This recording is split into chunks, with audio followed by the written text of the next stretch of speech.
Hello everyone, welcome back to my channel M Achiever. उम्मीद करते हैं आप सभी बहुत अच्छे से होंगे और अपने एग्जाम की प्रिपरेशन कर रहे होंगे। और जो कर रहे थे उनके लिए तो बेस्ट है, जो नहीं कर रहे वो जल्दी जल्दी अपनी प्रिपरेशन करिए। समय इनफ है, अपने एफर्ट को डबल कर दें, टेंशन मत लीजिए। चलो आज हम करेंगे 8 क्लास की वसंत। मैंने मल्हार कंप्लीट करवा दिए 6, 7, 8 और 9 की एनसीईआरटी अभी हमारी कंटिन्यू है। उसका गद्य पार्ट कंप्लीट करवा दिया है, उसका काव्यखंड रहता है और वो सिर्फ एक दिन की वीडियो में आएगा क्योंकि एग्जाम हमारा सिर्फ 15 दिन बाकी हैं। तो इसलिए अब कम समय में ज़्यादा करवाया जाएगा और मैं तो पहले ही कम समय में आपको ज़्यादा करवा रही हूँ, आप सभी वीडियो में देख सकते हैं।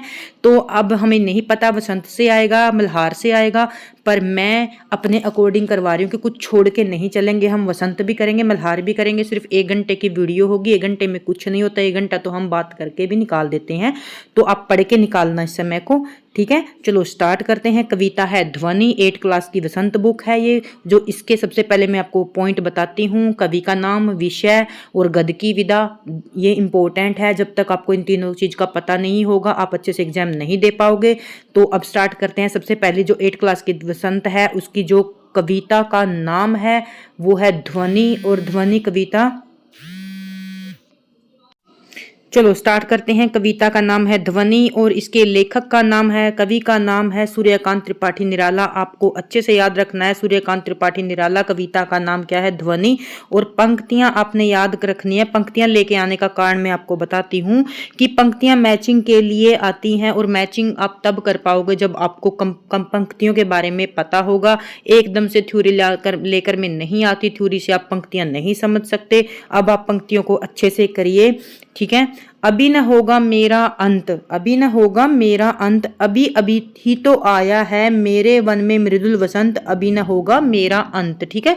तो ये पंक्तियां हैं और अब इन पंक्तियों की व्याख्या करते हैं। मैं आपको यहाँ पर भी समझा सकती हूँ, पर इस वीडियो को मैं बहुत बहुत कम समय में बनाऊंगी, ठीक है। यहाँ पर कवि जो निराला है वो अपने आलोचकों को कहना चाहते हैं कि उनके काव्य जीवन का अभी अंत नहीं हुआ है और जिस प्रकार प्रकृति में वसंत के आगमन होने पर चारों ओर कोमलता का नया उत्साह भर जाता है, उसी प्रकार कवि के जीवन में भी जोश और नई ऊर्जा का अभी अभी संचार हुआ है। तो इन पंक्तियों का अर्थ यही है कि अभी न होगा मेरा अंत, अभी अभी तो आया है मेरे वन में मृदुल वसंत, ठीक है। मेरी जिंदगी में अभी तो वसंत आया, मेरा भी अंत नहीं होगा।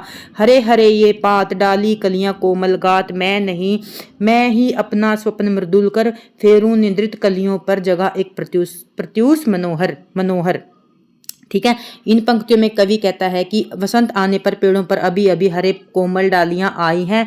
यह निद्रित कलियां, जो यहाँ पर कहा गया ये निद्रित कलियां उन युवाओं का प्रतीक है। देख लेना यहाँ पर निद्रित कलियां किसका प्रतीक है? युवाओं का प्रतीक है, जो आलस्य में डूबे हुए हैं। कवि कहते हैं कि वे अपनी कविताओं के माध्यम से इन सोए हुए युवाओं के जीवन में नई प्रेरणा भरना चाहते हैं और प्रगति की सुबह जगाना चाहते हैं। पुष्प पुष्प से तंद्रालस लालसा खींच लूंगा मैं, पुष्प पुष्प से तंद्रालस लालसा खींच लूंगा मैं, अपने नवजीवन की अमृत सहसा सींच दूंगा मैं, ठीक है। तो इन पंक्तियों में कवि कहता है कि कवि संकल्प लेते हैं कि वे युवा के मन में आलस्य और निराशा को दूर कर देंगे। तंद्रालस का मतलब होता है आलस और निराशा। वे अपने स्वयं के जीवन के सकारात्मक अनुभवों और उत्साह रूपी अमृत से सींच कर नया जीवन प्रदान कर देंगे, ठीक है। प्रकृति से माध्यम से वो नए युवाओं को जगाना चाहते हैं। द्वार दिखा दूंगा फिर उनको, द्वार दिखा दूंगा फिर उनको, है वो मेरे जहां अनंत, है वो मेरे जहां अनंत, अभी ना होगा मेरा अंत, ठीक है। तो ध्वनि कविता है, बार बार इसको मैं आपको बता रही हूँ, आपको याद रखना है। कवि कहते हैं कि इन युवाओं को वह मार्ग दिखाएंगे जो सफलता की अनंत ऊंचाइयों तक जाता है, ठीक है। जब वे नई पीढ़ी को जागृत नहीं कर लेते, जब तक वो नई पीढ़ी को जागृत नहीं कर लेते तब तक उनकी कार्य क्षमता कम नहीं होगी। देखो द्वार दिखा दूंगा मैं उनको, किसको? नई पीढ़ी को। क्या करता है वो? यहाँ पर नया रास्ता दिखा देंगे। वो मेरे जहां अनंत, अभी ना होगा मेरा अंत, ठीक है। तो अब जो इसके अंदर कठिन शब्द आए हैं उनको देख लीजिए। और कठिन शब्द करना इंपॉर्टेंट होता है, उसी से आप पर्यायवाची शब्द सीखते हो, उसी से आप अनेकार्थी शब्द सीखते हो। जब आपको शब्द का अर्थ पता होगा तभी आप ऑप्शन अच्छे से कर पाओगे। मैं आपको मेरे अकॉर्डिंग पढ़ाती हूँ क्योंकि मैं तो हर चीज करती हूँ, चाहे एनसीईआरटी है चाहे कोई और बुक है। मृदुल का मतलब आपको पता होना चाहिए, कहीं पर विलोम शब्द पूछ लिया जाता है, ठीक है। मृदुल का अर्थ होता है कोमल, नाजुक, ठीक है। मृदुल का यदि आपसे पर्यायवाची पूछ लिया तो आपको जब मृदुल का अर्थ पता होगा तभी तो आप कठोर बता पाओगे ना। पात का अर्थ होता है पत्ता, गात का अर्थ होता है शरीर, निद्रित का अर्थ होता है सोया हुआ, प्रत्यूष का अर्थ होता है सवेरा, ठीक है। आपको पता होना चाहिए प्रत्यूष का अर्थ सवेरा होता है। तंद्रालस होता है नींद से अलसाया हुआ, ठीक है, नींद से अलसाया हुआ। लालसा होता है इच्छा, क्योंकि हम हिंदी लिटरेचर के स्टूडेंट हैं, हमें हर वर्ड का मीनिंग का पता होना चाहिए, ठीक है, तभी हमारी ग्रामर अच्छे से हो पाएगी। अब इसके बहुविकल्पीय प्रश्न उत्तर देखिए। थोड़ी मैं अपनी स्पीड ज़्यादा रखूंगी, यदि आपको फिर भी कम लगे तो 2x पे अपनी स्पीड कर सकते हैं, क्योंकि समय सबसे ज़्यादा इंपॉर्टेंट है, ठीक है। ध्वनि कविता के रचयिता कौन है? सुमित्रा नंदन पंत है। सीधे सीधे ऑप्शन के ऊपर चलेंगे। मैं वैसे टीचर नहीं हूँ कि आपको चारों ऑप्शन बताऊं फिर उसके बाद आप उत्तर दो, वो सिर्फ टाइम वेस्टिंग है, ठीक है। आपको सीधे सीधे पता है ध्वनि कविता के रचयिता कौन है, सूर्यकांत त्रिपाठी निराला है। और यदि आपको मेरी वीडियो, मेरा एफर्ट अच्छा लगे तो लाइक और कमेंट जरूर करके जाना। सब्सक्राइब आपकी मर्जी है, पर लाइक कमेंट जरूर करना, ठीक है। कवि के जीवन में किस ऋतु का आगमन हुआ था? अभी अभी हमने पढ़ा था, ख ऑप्शन वसंत, ठीक है।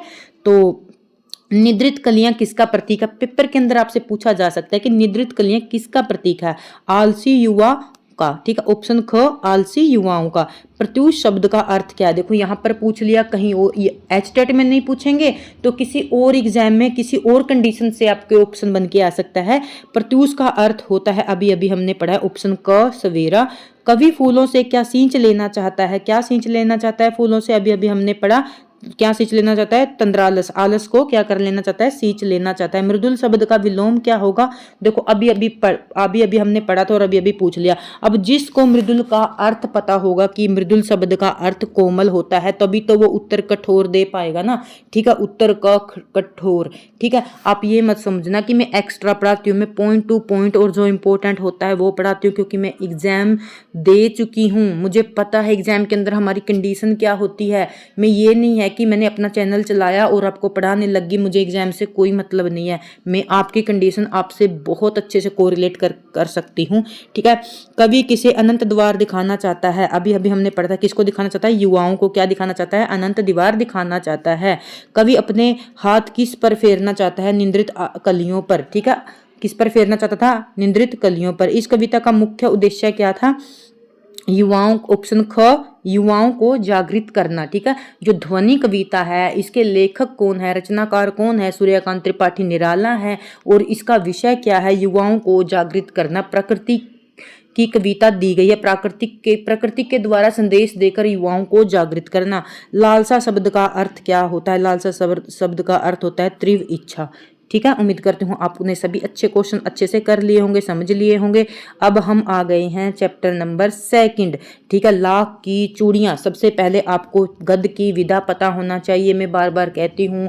चैप्टर का विषय पता होना चाहिए, और चैप्टर के जो मतलब विषय, गद्य की विधा और रचनाकार, ठीक है। इन तीनों के ऊपर कमांड कर लोगे या आप 100 में से 80% अच्छे से कर पाओगे एग्जाम के अंदर। गद्य की विधा क्या है? गद्य की विधा आपसे पूछ ली जाती है, ये कहानी है और इसके लेखक कौन है? कामता नाथ प्रसाद है, ठीक है। इतना ही आपके लिए इनफ है। इसके लेखक कौन है? लाख की चूड़ियों के कामता नाथ प्रसाद है, ठीक है। उससे ज्यादा इंपॉर्टेंट लेखक परिचय में नहीं है। कहानी का सारांश पढ़िए, यहाँ पर ये इंपॉर्टेंट है, ठीक है। जब तक हमें कहानी के बारे में नहीं पता होगा तो हम अच्छे से नहीं बता पाएंगे, ठीक है। और इस कहानी में जो चैप्टर के अंदर का जो मतलब मूल पार्ट होता है ना, वो है, ठीक है। लाख की चूड़ियां कहानी मशीनीकरण के बढ़ते प्रभाव और उसे खत्म होते लघु उद्योगों की व्यथा को दर्शाती है, ठीक है। अच्छे से समझ गए होंगे, मैं 2 बार कम से कम बोलूंगी। कहानी का मुख्य पात्र क्या है? बदलू है, ठीक है। जो पेशे से एक मनिहार है। मनिहार कौन होता है? चूड़ी बनाने वाला। लेखक बचपन की गर्मियों की छुट्टियों में अपने मामा के गांव जाता था। वहां बदलू से मिलना उसे बहुत पसंद करता था, क्योंकि बदलू उसे लाख की रंग बिरंगिया चूड़ी सुंदर गोलियां बनाकर देता था, ठीक है। बदलू लाख को पिंगलाकर मुंगेरियों पर चढ़ाकर सुंदर चूड़ियां बनाता था। वह चूड़ियों को पैसे के बदले नहीं, यहाँ पर इंपॉर्टेंट लाइन है, देखिए, वो चूड़ियों को पैसे के बदले नहीं बल्कि वस्तु विनिमय के बदले बेचता था। वस्तु विनिमय से मतलब समझिए यहाँ पर कि वो उनसे सामान ले लेता था, कोई भी अनाज ले लेता था और उनको चूड़ियां दे देता था, मतलब पैसे में नहीं देता था। यह स्वभाव से बहुत सीधा था, लेकिन कांच की चूड़ियों से बहुत चिढ़ थी, क्योंकि वे उसके पुश्तैनी व्यवसाय के लिए खतरा थी। ठीक है, मैं उम्मीद करती हूँ आप अच्छे से समझ रहे होंगे चैप्टर का भाव। कई वर्षों बाद जब लेखक बड़ा होकर फिर से गांव आया, उसने देखा कि सब कुछ बदल गया है, क्योंकि ये बदलाव के ऊपर ही चैप्टर है। ठीक है, मशीनीकरण के ऊपर ही है। तो देखा कि बदल चुका है, गाँव में औरतों के हाथों में अब क्या है, लाख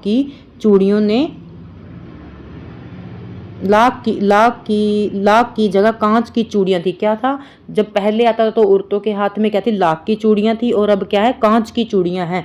बदलू का काम बंद हो चुका था, वह बीमार और बेरोजगार हो गया था। मशीनी युग ने उसके जैसे कई कारीगरों के हाथ काट दिए थे। अब हाथ काटने से ये मत समझना कि असल में काट दिए थे, मतलब क्या है कि नया मशीनीकरण हो गया तो अब उनके हाथ का काम छिन गया था, रोजगार छिन गया था। अंत में बदलू अपनी स्वाभिमानी प्रकृति का परिचय देते हुए जमींदार को चूड़ियों का आखिरी जोड़ा कम दाम में नहीं बेचता। लेखक को यह देखकर खुशी हुई कि बदलू व्यक्तित्व कांच जैसा कमजोर नहीं था जो आसानी से टूट जाए। ठीक है, अब हम इस चैप्टर के मुख्य पात्र पढ़ लेते हैं, और पात्र लाने का मेरा यही कारण है कि आप चैप्टर में जब भी आपसे क्वेश्चन पूछा जाए तो आपको हिंट मिल जाए। बदलू और रज्जो यदि आपसे कुछ पूछ ले जाए तो आप अच्छे से समझ पाओ कि जो ये जो पात्र है वो लाख की चूड़ियों से लिया गया है, और लाख की चूड़ियों के राइटर कौन है, कामता नाथ प्रसाद है, और गद्य की विधा कौन सी है, कहानी है।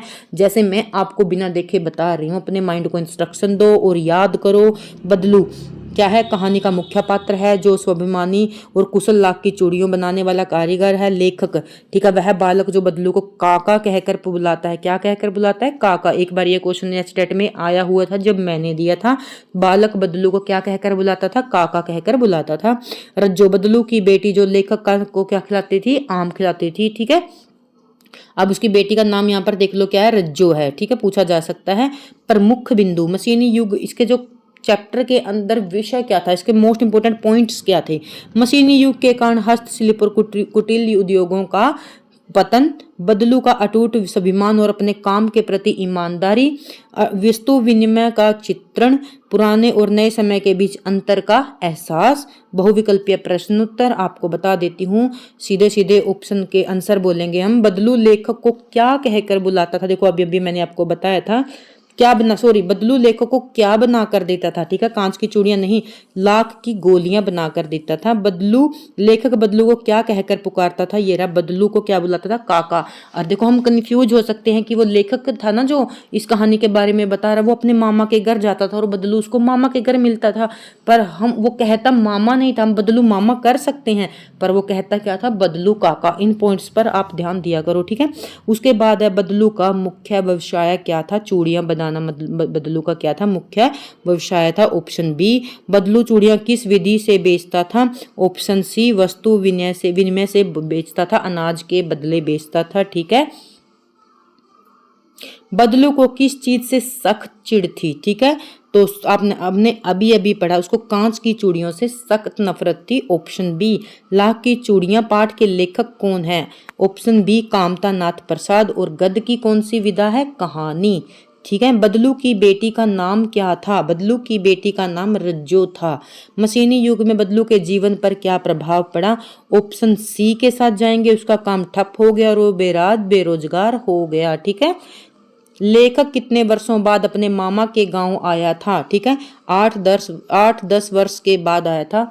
मुझे इसके आंसर तब के याद हैं जब मैंने केवीएस की प्रिपरेशन की थी। ठीक है, आप भी ऐसे पढ़ो कि आपको 2-3 साल तक दोबारा पढ़नी ना पड़े, इसलिए आपको बार बार बोलती हूँ। सिर्फ अपने माइंड का इस समय, इतने कम समय में अपने माइंड का यूज करना है, अपने दिमाग को इंस्ट्रक्शन देनी है कि ना मैं नोट्स बनाऊंगी, ना मैं लिख के देखूंगी, जो पढ़ूंगी मैं बस आपको याद करना है। ठीक है, उसका व्यक्तित्व कांच की चूड़ियों के जैसा न था। ठीक है, यह लेखक का यह हास्य है। ठीक है, क्यों कहा था उस लेखक ने बात, उसका व्यक्तित्व कांच के जैसे। बदलू के बारे में बोला था ना लेखक ने, क्यों बोला था, बदलू का स्वाभिमान क्या था, ऑप्शन ए, बहुत ज्यादा मजबूत था। ठीक है, अब उसके बाद हम चलते, और ये क्लास जरूर देख के जाना। हमें नहीं पता कि क्वेश्चन कहाँ से पूछे जाएंगे, मल्हार से या बसंत से। जैसे मैं एग्जाम देती तो मैं दोनों करके जाती, इसलिए आप दोनों को दोनों ही करवा रही हूँ। ठीक है, तो बस की यात्रा, ठीक है, ये क्या है, तीसरा चैप्टर है हमारी वसंत का, और इसके लेखक क्या है, हरिशंकर परसाई। यहाँ पर थोड़ा इंग्लिश में टाइप हो गया, मैं लिख देती हूँ, क्या है, हरिशंकर परसाई। ठीक है, तो एक बात आपको बताना चाहती हूँ कि हरिशंकर परसाई कोई विधा, मैंने ये सबसे पहले तो क्या है, ये व्यंग है, व्यंग विधा है। मैं विधा के बारे में आपको बार बार बोल रही हूँ। आप ऐसे बस की यात्रा, क्यों, इसमें एक बस होती है बहुत ही ज़्यादा पुरानी टूटी फूटी होती है, उसके ऊपर व्यंग किया गया है। तो आप जब भी आप से पूछा जाए कौन सी विधा है बस की यात्रा, तो बस टूटी फूटी थी इसलिए उसके ऊपर व्यंग किया है, तो ये व्यंग विधा है। और हरिशंकर परसाई है, मैंने आपको कल परसों की क्लास में बताया था, एक व्यंगकार है, प्रसिद्ध व्यंगकार है। ठीक है, और हरिशंकर परसाई की आपको हर एक रचना आनी चाहिए, मैंने आपको ट्रिक के साथ करवाई थी 9th। और एक आप यदि आप वसंत क्लास अब जो कोई भी पढ़ रहा हो ना, आपको मैं बार बार बोलती हूँ, पर एग्जाम के बाद कुछ फिर भी आएंगे कहने के लिए कि हमें नहीं पता था। आपने जो टीजीटी के लिए प्रिपरेशन कर रहे हैं 6 to 10 करके जानी है। ठीक है, जब आप क्लास देख ही रहे हैं तो मैं बीच में इसलिए बोल रही हूँ कि ताकि आप फिर से समझ लो, जो मेरी वीडियो नहीं देख रहे उनको ये बता रही हूँ, 6 to 10 एनसीईआरटी करके जानी है। ठीक है, उसके बाद मैंने 9th क्लास में जो हरिशंकर परसाई है, इसका एक चैप्टर वो आया है, निबंध आया है, प्रेमचंद के फटे जूते, मोस्ट इंपॉर्टेंट है, लास्ट टाइम उससे क्वेश्चन पूछा गया है। और ये एक व्यंगकार है, मैंने इसकी रचनाएं भी करवाई थी। देखो मेरा एग्जाम नहीं, फिर भी मुझे रचनाएं याद हैं, क्यों, क्योंकि मैं अपने माइंड को इंस्ट्रक्शन देती हूँ और आप देते नहीं हो, और आप आगे से आप दोगे। देखो मैंने कैसे करवाया था, हंसते हैं रोते हैं जैसे ही उनके दिन फिरे, ये दोनों क्या थी, इनकी कहानी थी। फिर क्या था, रानी नागफनी की कहानी और तट की खोज, ये दोनों क्या थे, इनके उपन्यास। मैंने आपको ये भी बताया था, रानी नागमती नागफनी की कहानी, लिखा इसमें कहानी है पर ये है क्या, उपन्यास। ठीक है, तो आप उस वीडियो को जरूर देखना। ठीक है, उसके बाद है ये 9th क्लास के हरिशंकर परसाई है, प्रेमचंद के फटे जूते। ठीक है, तो चाहे आप चैप्टर मत करना, लेखक को जरूर पढ़ के जाना। पाठ का सारांश, अब बस की यात्रा जो पाठ है इसका सारांश पढ़ लेते हैं, टाइम भी देख लेते हैं। चलो अभी तो 16 मिनट ही हुई है। तो यह कहानी लेखक और उसके 4 मित्रों की रोमांच और मजाकिया बस यात्रा पर आधारित है। लेखक को पन्ना से सतना जाने वाली बस पकड़नी थी। ठीक है, कहाँ से, पन्ना से सतना जाने वाली, माइंड को इंस्ट्रक्शन दो, पन्ना से सतना सोच लो आप ही बस के अंदर बैठ के जा रहे हो, ताकि वे समय से जबलपुर पहुंचकर ट्रेन ले सकें। बस की हालत इतनी खराब थी कि उसे देखकर श्रद्धा उमड़ रही थी। वह वयोवृद्ध मतलब बहुत ज्यादा बूढ़ी थी, टूटी फूटी थी। लोगों ने उसे बस में सफर न करने की सलाह दी थी क्योंकि वह कभी भी खराब हो सकती थी। लोगों ने लेखक को बस में यात्रा करने की सलाह दी थी कि आप इस बस में यात्रा मत करो, ये कहीं भी रुक सकती है। पूरी यात्रा के दौरान बस का कभी टायर फटता था, कभी पेट्रोल की टंकी में छेद हो जाता था, तो कभी इंजन गड़बड़ा जाता था। लेखक को हर पेड़ क्या लगता था, दुश्मन लग रहा था, क्योंकि उन्हें डर था कि बस कभी भी पेड़ से टकरा जाएगी। बस कंपनी का हिस्सेदार भी उस बस में था, जो इस बस की खराब हालत के बावजूद उसे फर्स्ट क्लास बोल रहा था। जो उस बस का हिस्सेदार था वो भी इस बस को क्या बोल रहा था इतनी खराब होने के बाद, क्योंकि तो उसकी तो वो चीज थी, तो इसलिए उसको वो फर्स्ट क्लास बता रहा था।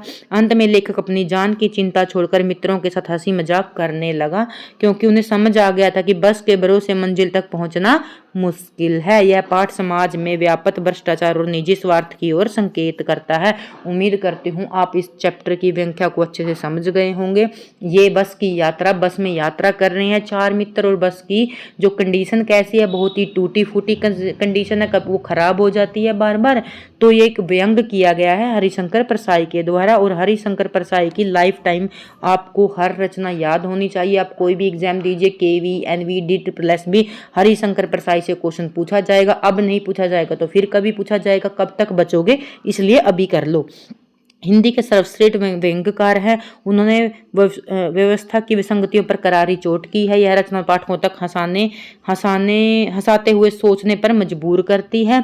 मुख्य पात्र क्या क्या हैं, लेखक और उसके मित्र हैं जो यात्रा कर रहे हैं। बस के हिस्सेदार लालची और लापरवाही मालिक है।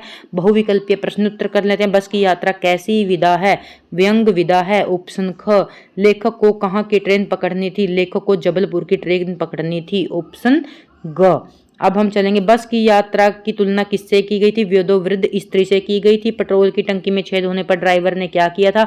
बाल्टी में पेट्रोल निकालकर नली से इंजन में डाला था। ठीक है। लेखक को हर पेड़ अपना दुश्मन क्यों लग रहा था? टकराने का डर लग रहा था, क्योंकि बस टूटी फूटी थी ना, अभी यदि टकरा गई तो बस टूट जाएगी। बस के हिस्सेदार ने बस को क्या कहा था? फर्स्ट क्लास कहा था। बस डाकिन है, इसका क्या अर्थ है? यात्रियों को लूटने या जान का जोखिम में डालने वाली बस थी, इसलिए उसको डाकिन बस कहा गया था। पूरी बस किस तरह कांप रही थी? इंजन की तरह कांप रही थी। ठीक है। श्रद्धा का भाव किसके प्रति जागा? बस के प्रति। अंत में लेखक ने क्या छोड़ दिया था? उम्मीद और चिंता छोड़ दी थी। अब हम आ गए 4th चैप्टर, दीवानों की हस्ती, व्याख्या और प्रश्नोत्तर आपको इसके अंदर मिलेंगे। सबसे पहले मैं आपको बताती हूँ इसके लेखक कौन है। इसके लेखक हैं भगवती चरण वर्मा, और भगवती चरण वर्मा मोस्ट इंपॉर्टेंट है। मैंने आपको जब उपन्यास करवाए थे, स्टार्टिंग की थी मैंने, तो भगवती चरण के जो उपन्यास है ना, इतने अच्छे से करवाया है। यदि उपन्यास की मेरी वीडियो खोल के देखोगे तो मैं आपको कहती हूँ कि आप कभी नहीं भूलोगे भगवती चरण वर्मा के उपन्यास। मैंने इतनी अच्छी ट्रिक के साथ करवा रखे हैं, टाइम मिला तो वो आपको दोबारा से करवाऊंगी अच्छे से। विदा, यह ही साहित्य की कविता है। ठीक है। तो दीवानों की हस्ती रचना, इसके जो कवि हैं कौन है? भगवती चरण वर्मा। और भगवती चरण वर्मा की हरिशंकर परसाई के जैसे सभी रचनाएं आपको याद करनी है। ठीक है। कोई नहीं बताएगा जो मैं आपको बता रही हूँ। ठीक है। मैं ऑप्शन के अंदर इनकी रचनाएं देखती हूँ। यदि आपको हरिशंकर परसाई की सभी रचनाएं पता होंगी, यदि आपको भगवती चरण वर्मा की सभी रचनाएं पता होंगी, यदि ऑप्शन के अंदर आप देखोगे तो आपको 1 मिनट में ऑप्शन निगलेक्ट कर दोगे। ये तो इस राइटर की रचना हो ही नहीं सकती। 100% जो बची वही है। ठीक है। फ्यूचर के लिए आपको लिए बता रही हूँ मैं। ठीक है। इस कविता का विषय देख लीजिए। इस कविता में कवि ने मस्त मौला और बेफिक्र स्वभाव वाले व्यक्तियों के जीवन का वर्णन किया है। वे जहां भी जाते हैं खुशियां बखेरते हैं, असफलता का भार भी स्वयं ही उठाते हैं। ठीक है। अब इसकी कविता की पंक्तियों को अच्छे से देख लीजिए, क्योंकि पंक्तियां मैचिंग के लिए आ जाती हैं। हम दीवानों की क्या हस्ती, आज यहाँ कल वहाँ चले, मस्ती का आलम साथ चला, हम धूल उड़ाते जहाँ चले। ठीक है। यहाँ पर कवि ने अभी मैंने आपको विषय बताया था। क्या विषय था? बेफिक्र स्वभाव वाले व्यक्तियों का जीवन का वर्णन। ठीक है। जो मस्त मौला और बेफिक्र स्वभाव के व्यक्ति होते हैं ना, उनके बारे में देखो। अब हमें पंक्तियां पढ़कर ही हिंट पता चल रही है।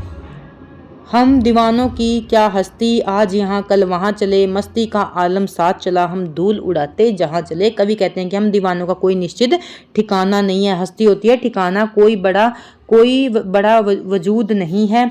हम आज यहाँ कल यहाँ वहाँ जाते हैं, अपनी खुशियों और मस्ती का संसार लेकर साथ चलते हैं। ठीक है। अब चले हम दूसरी पंक्ति के ऊपर। आए बनकर उल्लास अभी, आंसू बनकर बह चले अभी, सब कहते रह गए अरे तुम कहाँ कैसे आए और कहाँ चले। तो यहाँ पर कवि कहता है कि अभी उल्लास बनकर आए थे, कि अभी उत्साह और खुशी लेकर आए थे, आंसू बनकर बह चले अभी, लेकिन जब वो जहाँ जाने लगते हैं तो लोग उनके दुख में क्या करते हैं? आंसू बहने लगते हैं। सब कहते रह गए अरे, सब लोग मुझसे पूछते रह गए तुम कैसे आए, तुम तो अभी तो आए थे, इतने जल्दी चल दिए कहाँ चले। ठीक है। उसके बाद है किस ओर चले यह मत पूछो, किस ओर चले यह मत पूछो, बस चलना है बस इसलिए चले, जग का कुछ लिए चले, जग को कुछ दिए चले। ठीक है। यहाँ पर कवि कहता है कि किस ओर चले यह मत पूछो। यहाँ पर कवि कहता है कि हम किस ओर चले यह मत हमसे पूछिए, हमारा काम है बस चलते रहना, इसलिए हम निरंतर आगे बढ़ते रहते हैं। हम इस संसार में कुछ अनुभव जग को कुछ दे चले, कुछ अनुभव जग को दे चले, और जग को अपना कुछ दिए चले। ठीक है। कुछ अनुभव और यादें हम जग को देकर चले गए, और कुछ अनुभव और खुशियां जग को देकर, संसार को मतलब देकर चले गए। ठीक है। उसके बाद हम चलते हैं अगली पंक्ति के ऊपर। दो बात कही, दो बात सुनी। ठीक है। जो पंक्तियां पढ़ेगा वही मैच कर पाएगा ना, जिसको पता होगा कि ये पंक्तियां कौन सी कविता से है। दीवानों की हस्ती कविता से है। इसके लेखक कौन है? भगवती चरण वर्मा इसके लेखक हैं। जिसको नहीं पता देखो वो मैच नहीं कर पाएगा। पंक्तियां लेके आने के पीछे सिर्फ यही लॉजिक है, ताकि आपको पता चले ये पंक्तियां कौन सी कविता की हैं। दो बात कही, दो बात सुनी, कुछ हंसे और फिर कुछ रोए, छहकर सुख दुख के घूंटों को हम एक भाव से पिरोए चले। ठीक है। दो बात कही, दो बात सुनी, कुछ हंसे फिर कुछ रोए, छक्कर सुख दुख की घूंटों को हम एक भाव से पिरोए चले। रास्ते में हमने लोगों की क्या कहा, बातें, दो बातें लोगों की सुनी और दो बातें लोगों को अपनी सुनाई। कभी हंसे और कभी हम उन बातों को लेकर रोए। छक्कर दुख सुखों की घूंटों को हम हमारे जो दुख सुख और समान का भाव से स्वीकार किया, और जी हमने दुख सुख के को क्या है, समान भाव से स्वीकार किया और हम आगे बढ़ते चले। ठीक है, हम भिखमंगों की दुनिया में सब छंद लुटाकर प्यार चले।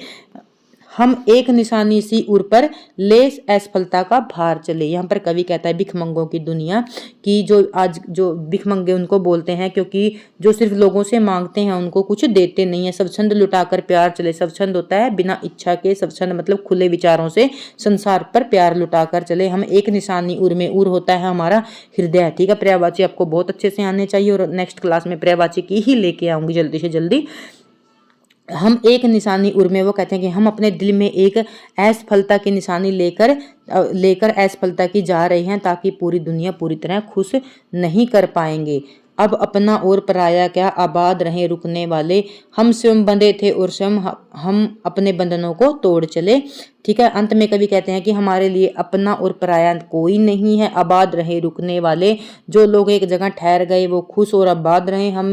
हमने खुद ही अपने जीवन के नियम बंधन बनाए हैं और हम खुद ही इन बंधनों को तोड़कर अपनी मर्जी से आगे बढ़ रहे हैं। उम्मीद करती हूँ आपको ये कविता समझ आ गई होगी। अब हम करते हैं इसके बहुविकल्पीय प्रश्न उत्तर। दीवानों की हस्ती कविता के लेखक कौन है, आप अच्छे से जानते हैं। ऑप्शन ख, भगवती चरण वर्मा। दीवाने अपने साथ क्या लेकर चलते हैं, दीवाने अपने साथ क्या लेकर चलते हैं, मैंने आपको बहुत अच्छे से बताया। मस्ती का मस्त मौलम और खुशियां देते चलते हैं, मस्ती का आलम।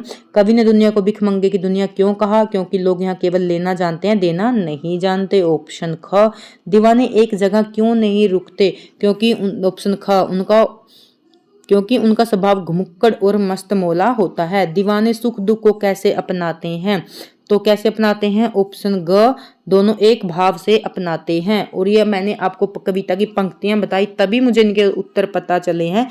ठीक है, उर का अर्थ क्या होता है। ठीक है, देखो मैंने अभी अभी आपको बताया था कि पर्यायवाची आने बहुत ज्यादा जरूरी हैं। उर का अर्थ होता है हृदय। कविता में निशानी शब्द किसके लिए आया था, किसके लिए आया था, असफलता के लिए आया था। ऑप्शन है, दीवानों के आने पर लोग कैसा महसूस करते हैं, कैसा महसूस करते हैं, उल्लास महसूस करते हैं, खुशी महसूस करते हैं। अब दीवाने अपने बंधन खुद क्यों तोड़ देते हैं, ठीक है, क्योंकि वो आजाद रहना, ऑप्शन क्या है, क्योंकि वो आजाद रहना पसंद करते हैं। इस कविता का मुख्य संदेश क्या है, बेफिक्री और प्यार के साथ जीवन जीना। ऑप्शन ग। ठीक है, तो उम्मीद करती हूँ आपने अच्छे से कर ली होगी। अब हम आ गए हैं अपना चैप्टर नंबर 5 और चिट्ठियों की अनूठी दुनिया। ठीक है, इसके लेखक कौन है, अरविंद कुमार सिंह। चिट्ठियों की अनूठी दुनिया के लेखक कौन है, अरविंद कुमार सिंह। देखो सबसे पहले हमने कौन सा चैप्टर किया था, ध्वनि, उसके लेखक कौन थे, सूर्यकांत त्रिपाठी निराला। ठीक है, गद्य की विधा कौन सी थी, कविता थी, युवाओं को जगाना चाहते थे। ठीक है, अपनी जो उसकी कविता का विषय था। उसके बाद चैप्टर आया था लाख की चूड़ियां, उसके लेखक कौन थे, कामता प्रसाद नाथ थे। गद्य की विधा कौन सी थी, कहानी थी। उसके बाद हमने थर्ड पे पढ़ा था बस की यात्रा, व्यंग था, किसका था, हरिशंकर प्रसाई का था। फिर उसके बाद हमने पढ़ा दीवाने की हस्ती, ये कविता थी, किसकी थी, अभी अभी पढ़ा भगवती चरण वर्मा की थी। जैसे मैंने आपको बताया ना अभी अभी, और आपको भी ऐसे ही याद करना है डियर। ठीक है, तभी आपको अच्छे से एग्जाम के अंदर याद रहेगा। ठीक है, अभी ना मैंने लिख के देखा ना मैंने कहीं से देखा, आपको पढ़ाया है, बस अभी अभी याद किया है। ठीक है, अब चिट्ठियों की अनूठी दुनिया याद कीजिए, अरविंद कुमार सिंह। चिट्ठियों की अनूठी दुनिया, अरविंद कुमार सिंह। ठीक है, पाठ का सारांश पढ़िए, पत्रों का महत्व। ठीक है, नाम से ही आपको क्लियर हो गया, तो पत्रों के बारे में है। यह पाठ हमें बताता है कि पत्रों का हमारे जीवन में क्या स्थान है। आधुनिक युग में फोन, व्हाट्सएप, ईमेल के आने के बावजूद पत्रों का महत्व कम नहीं हुआ है। जो आत्मीयता और संतोष का एक हस्तलिपि पत्र मिलता है, वह डिजिटल संदेशों में संभव नहीं है। ऐतिहासिक धरोहर, दुनिया का बहुत बड़ा साहित्य, राजनीति और कला पत्रों पर आधारित है। महात्मा गांधी, जवाहरलाल नेहरू, रविंद्रनाथ टैगोर जैसे महापुरुषों के पत्र आज भी हमारे लिए प्रेरणा का स्रोत और ऐतिहासिक धरोहर है। भाषाओं में विविधता, पत्रों में अलग अलग भाषाओं में अलग अलग नाम से पुकारा जाता है जो इनकी व्यापकता को दर्शाते हैं। इस चैप्टर में पत्र शब्द का वर्णन हुआ है। तो पत्र को जैसे हिंदी में पत्र बोलते हैं और उर्दू में इसको क्या बोलते हैं, उर्दू में इसको क्या बोलते हैं, खत बोलते हैं, और इसको तमिल में काड़िद बोलते हैं। तो अलग अलग नाम अलग अलग भाषा में विविधता के कारण अलग अलग नाम से पुकारा जाता है। विदा और लेखक परिचय, ठीक है। सबसे पहले मैं आपको यही करवाती हूँ, लेखक अरविंद कुमार, ठीक है। कैसे भी करिए, चिट्ठियां लेकर हमारे घर कौन आता है, जो अब भी हमारे घर जैसे हमारे डॉक्यूमेंट वगैरह आते हैं कहीं से, तो कौन लेके आता है, सोच लीजिए, वो अरविंद कुमार लेके आता है आपके घर, ठीक है। याद करने के लिए बता रही हूँ सिर्फ। देखो जो भी आपके घर मतलब आपको अब भी, क्योंकि कोई जो वर्क होता है हमारा घर सबके घर आता ही है, जो मतलब डाकिया भी आता है डॉक्यूमेंट वगैरह लेके, तो उस डाकिये का नाम सोच लिए कि वो डाकिया कौन है, अरविंद कुमार है, ठीक है। और ये आपको मैं इसलिए बता रही हूँ, मजाक मत उड़ाना, क्योंकि याद करने के लिए हमें साम दाम दंड भेद सब लगाना पड़ता है, ठीक है। भूलना नहीं है, याद रखना है। एग्जाम के अंदर किसी के 90 मार्क्स आए हैं और किसी के 50 आए हैं, वो नहीं बताएगा कि मेरे 90 क्यों आए हैं और आपके 50 क्यों आए हैं, ठीक है। सबका अलग अलग कॉन्सेप्ट होते हैं, अलग अलग मेथड होते हैं। दुनिया उनके 90 मार्क्स देखती है, ये नहीं देखती उन्होंने कैसे किया था, ठीक है। अब मैंने आपको बता दिया, चिट्ठियां लेकर जो भी आपके घर आता है वो कौन आता है, अरविंद आता है, ठीक है। आपको यदि क्लास अच्छी लगी हो तो मुझे बार बार ना बोलना पड़े, प्लीज़ लाइक करें, कमेंट करें, सब्सक्राइब आपके ऊपर डिपेंड है। अच्छी लगे, इन फ्यूचर आपको अच्छा कंटेंट चाहिए तो सब्सक्राइब जरूर करके जाना, तो नहीं चाहिए तो कहीं से भी पढ़िए, अच्छे से पढ़िए, लाइफ में आगे बढ़िए, ठीक है। यह पाठ गद्य की कौन सी विधा है, निबंध विधा है। चिट्ठियां क्या है, निबंध है। मैंने आपको सबसे पहले बता दिया, पहला जो हमने पढ़ा था ध्वनि कविता, दूसरा हमने पढ़ा था लाख की चूड़ियां कहानी, फिर पढ़ा था बस की यात्रा, वो क्या था, व्यंग था, ठीक है। अब हम पढ़ रहे हैं निबंध विधा। चिट्ठियों वाला कौन है, वो निबंध है, ठीक है। और आगे हम चलते हैं, जो शब्दार्थ मुझे लगेगा डिफिकल्ट है वही आपको करवाऊंगी, नहीं तो आप कर लोगे, ठीक है। मुस्तैद, मुस्तैद का अर्थ आपसे पूछ लिया जाए तो मुस्तैद क्या होता है, तत्पर, तैयार, ठीक है। मुस्तैद थोड़ा अलग वर्ड लगा इसलिए मैंने आपको करवा दिया, ये तो आप कर लोगे। तमाम क्या होता है, कुल होता है। धरोहर क्या होता है, संपत्ति होती है। अजीबो गरीब क्या होता है, विचित्र होता है, ठीक है। तो मुस्तैद का अर्थ क्या होता है, तैयार, तत्पर, ठीक है। आवाजाही होता है आना और जाना, इसलिए मैंने सिर्फ आपको 2-3 वर्ड ही करवाए हैं टाइम बचाने के लिए। अब हम कर रहे हैं चिट्ठियों की अनूठी दुनिया के बहुविकल्पीय प्रश्न उत्तर। ज़्यादा टाइम इनमें नहीं लगाएंगे क्योंकि उत्तर इनके साथ ही दिए हैं। यदि मुझे टाइम लगाना होता तो उत्तर साथ लेके नहीं आती, मैंने खुद ही PDF क्रिएट की है, ठीक है। जानबूझकर उत्तर साथ लेके आई हूँ ताकि आपका टाइम बचे, ठीक है। तो चिट्ठियों की अनूठी दुनिया पाठ के लेखक कौन है, तो आप अच्छे से समझ चुके हैं, अरविंद कुमार हैं। पाठ को, पत्र को उर्दू में क्या कहा जाता है, सच पूछो मुझे नहीं पता था, ये इसके अंदर है, ठीक है। तो क्या कहा जाता है, खत कहा जाता है, ठीक है। खत कहा जाता है उर्दू में, हिंदी में कहा जाता है पत्र, और शायद तमिल में काड़िद कहा जाता है। कन्नड़ में कन्नड़ शब्द अच्छे से याद रखिए, कन्नड़ भाषा में पत्र के लिए किस किस चीज का प्रयोग होता है, कन्नड़ में होता है कागज, उर्दू में होता है खत, हिंदी में होता है पत्र, और कड़िद होता है तेलुगु में, फिर ठीक है। क्योंकि मैंने KVS के टाइम NCERT को बहुत अच्छे से पढ़ा था, और अभी अभी ये आ गया तमिल में पत्र को क्या कहते हैं, काड़िद कहते हैं। तमिल में पत्र को क्या कहते हैं, काड़िद कहते हैं। अब आप सोचोगे एग्जाम के बाद हमारा इनका कोई यूज नहीं है, जब आप हिंदी शिक्षक के स्टूडेंट हो तो आपको पता होना चाहिए, तमिल में पत्र को काड़िद कहते हैं। पत्रों का भाव सब जगह कैसा है, तो एक सा है, ठीक है। आगे चलते हैं, चिट्ठियों की अनूठी दुनिया गद्य की कौन सी विधा है, निबंध है।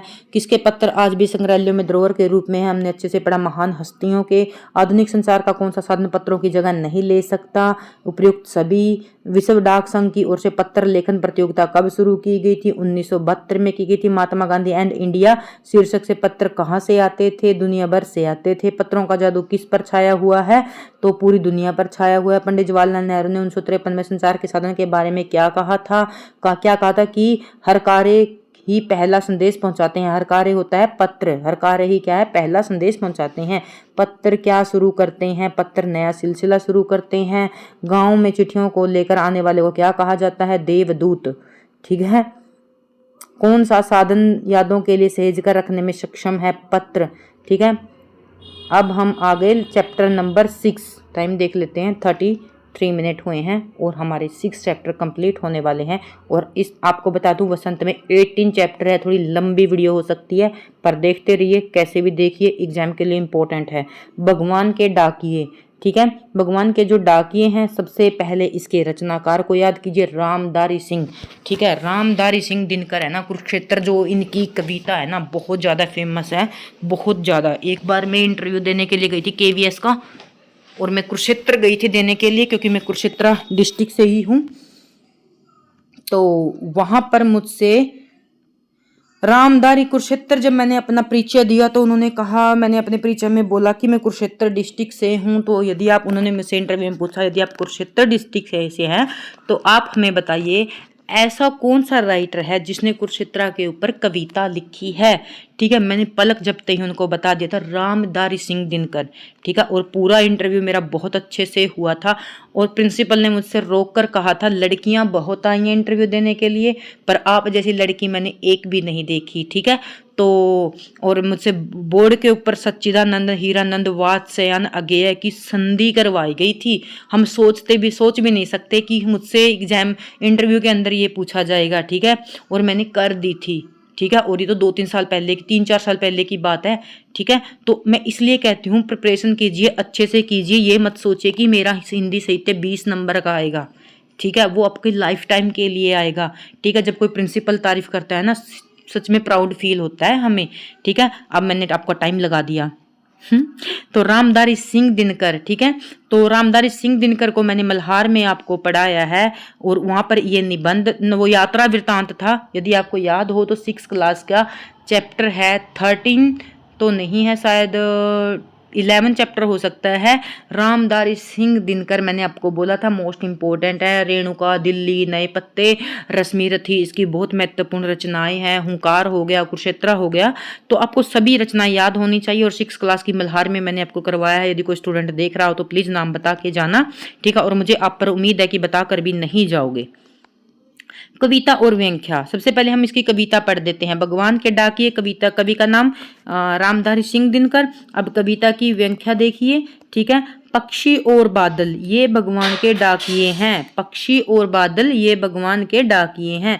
क्यों? जो पक्षी होते हैं, बादल होते हैं। ठीक है, ये एक देश से दूसरे देश में बिना सीमा के, बिना मतलब बॉर्डर के यहाँ वहाँ जा सकते हैं, इसलिए कवि ने इनको भगवान के डाकिए कहा है। जो एक देश से दूसरे महादेश को जाते हैं, हम समझ नहीं पाते मगर उनकी लाई चिट्ठियां पेड़ पौधे पानी और पहाड़ बांच लेते हैं, पर हम उनकी चिट्ठियों को नहीं पढ़ सकते। पर जो प्राकृतिक साधन है वो इनकी चिट्ठियों को क्या करते हैं, पढ़ लेते हैं। उम्मीद करती हूँ आप पैरा देखकर ही समझ जाओगे कि ये कविता का भाव क्या है, ये कविता हमें कहना क्या चाहती है। ठीक है, उम्मीद करो तो आप देख लेना इस व्याख्या को, पर मैं टाइम बचाते हुए आगे चलूंगी। तो हम तो केवल यह आंकते हैं, ठीक है, हम तो केवल यह आंकते हैं कि एक देश की धरती दूसरे देश को सुगंध भेजते हैं।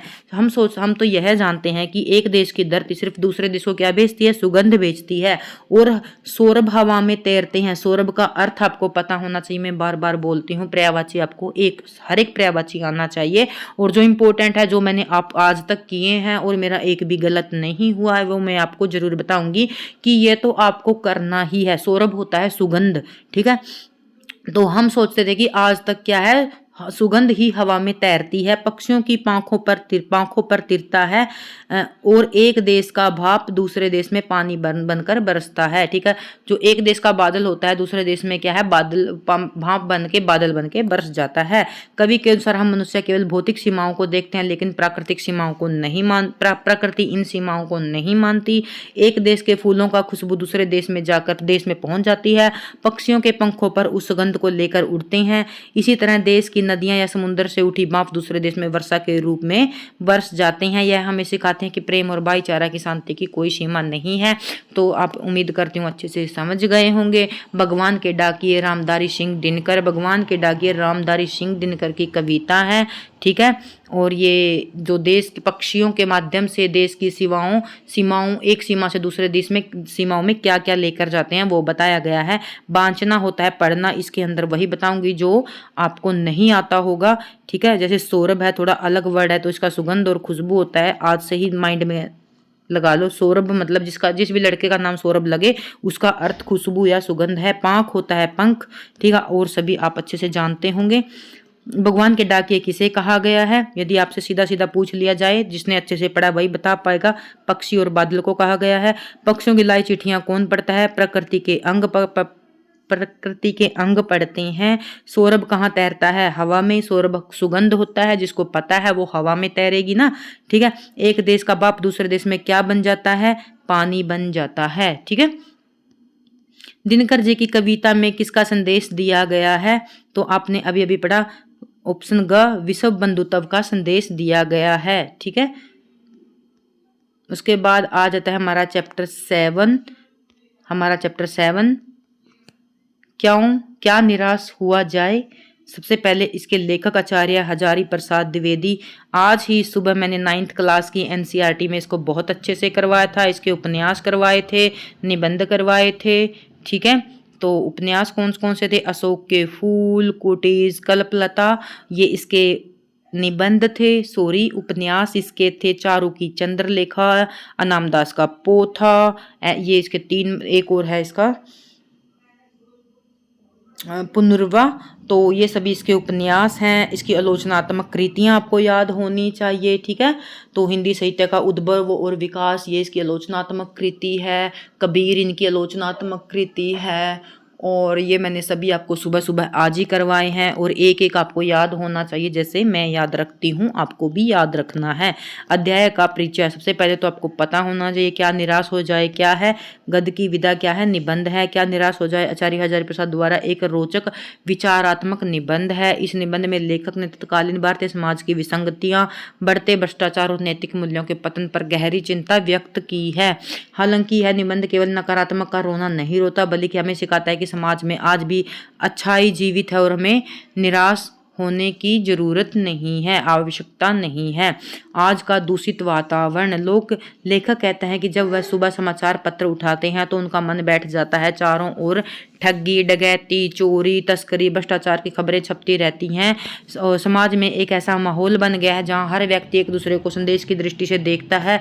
जो व्यक्ति इतने ऊंचे पद पर है उसमें उतने ही दोष खोजे जाते हैं। ये बात बिल्कुल सच है। जो जितना बड़ा होगा उसमें इतनी ही कमियां होगी। जिसको हम भी कुछ आपकी तरह कुछ समय पहले टीचर्स को पढ़ते थे, आज वो कमेंट को देखते भी नहीं है। ये चीज़ मुझे बहुत बुरी लगती है, और मैं आपके हर कमेंट का आंसर इसलिए देती हूँ क्योंकि मैं इन परिस्थितियों से निकल चुकी हूँ। दोषों का महिमा मंडन, ठीक है, दोषों का महिमा मंडन। लेखक के अनुसार आज के समाज की सबसे बड़ी बुराई यह है कि लोग किसी के गुणों की चर्चा करने की बजाय उसके दोषों को बढ़ा चढ़ा कर बताते हैं। बहुत अच्छे से ये बात आज के समाज की रियलिटी है ये, ठीक है। उसके गुण नहीं बताए जाते, उसकी एक गलती को बहुत ज़्यादा बढ़ा चढ़ा कर बताया जाता है।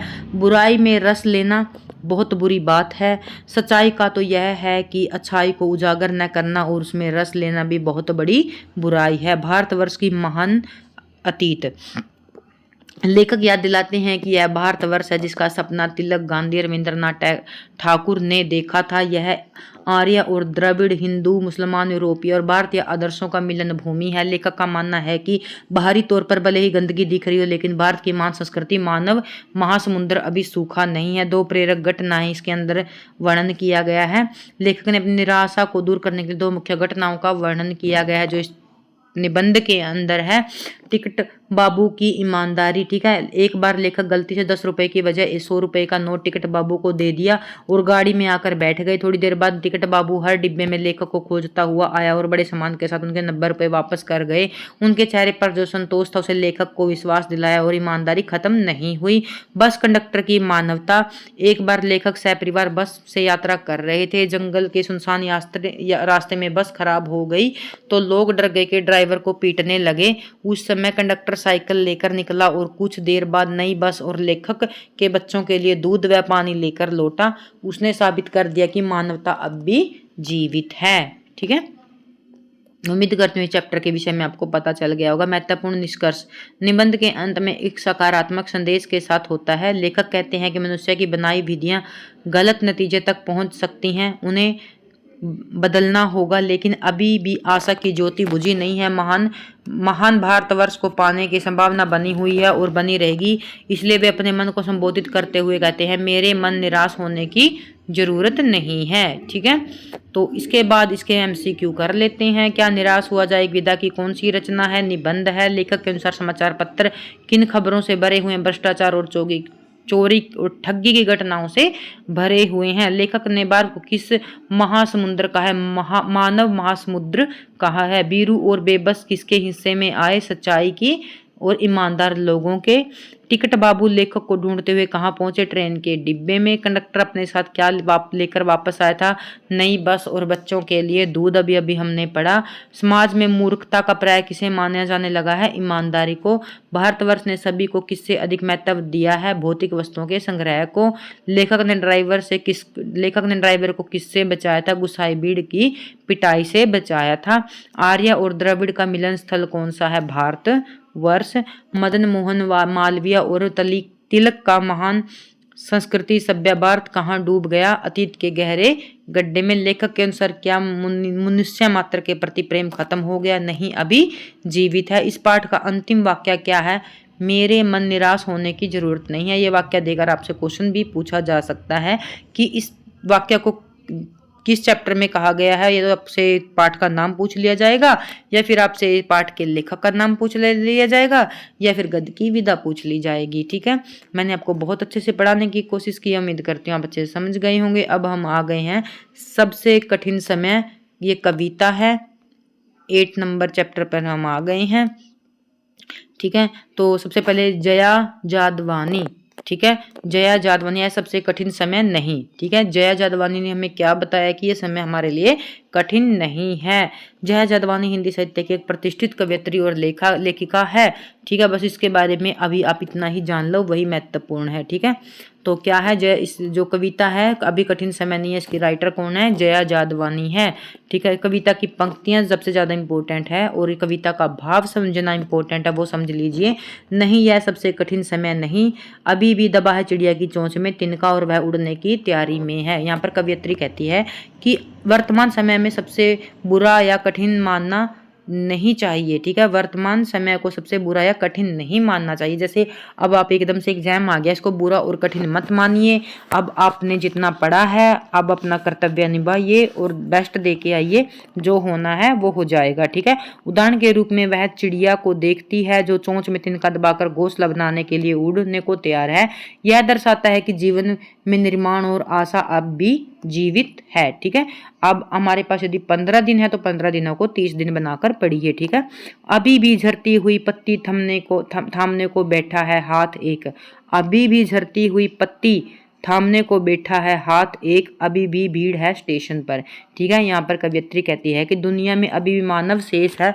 जब कोई गिरता है पत्ती के समान, मतलब जैसे पेड़ से पत्ता गिरता है तो उसे सहारा देने के लिए कोई ना कोई हाथ आगे बढ़ता ही है। रेलवे स्टेशन पर लोगों की भीड़ इस बात का प्रमाण है कि लोग अभी अपने लक्ष्य की ओर और अपनों से मिलने की दिशा में गतिशील हैं। ठीक है, पंक्तियां देखते ही आप अच्छे से मैच कर पाओगे। उम्मीद करती हूँ कि जैसे इसकी लेखिका कौन है? जया जादवानी है। अभी समय कठिन नहीं है।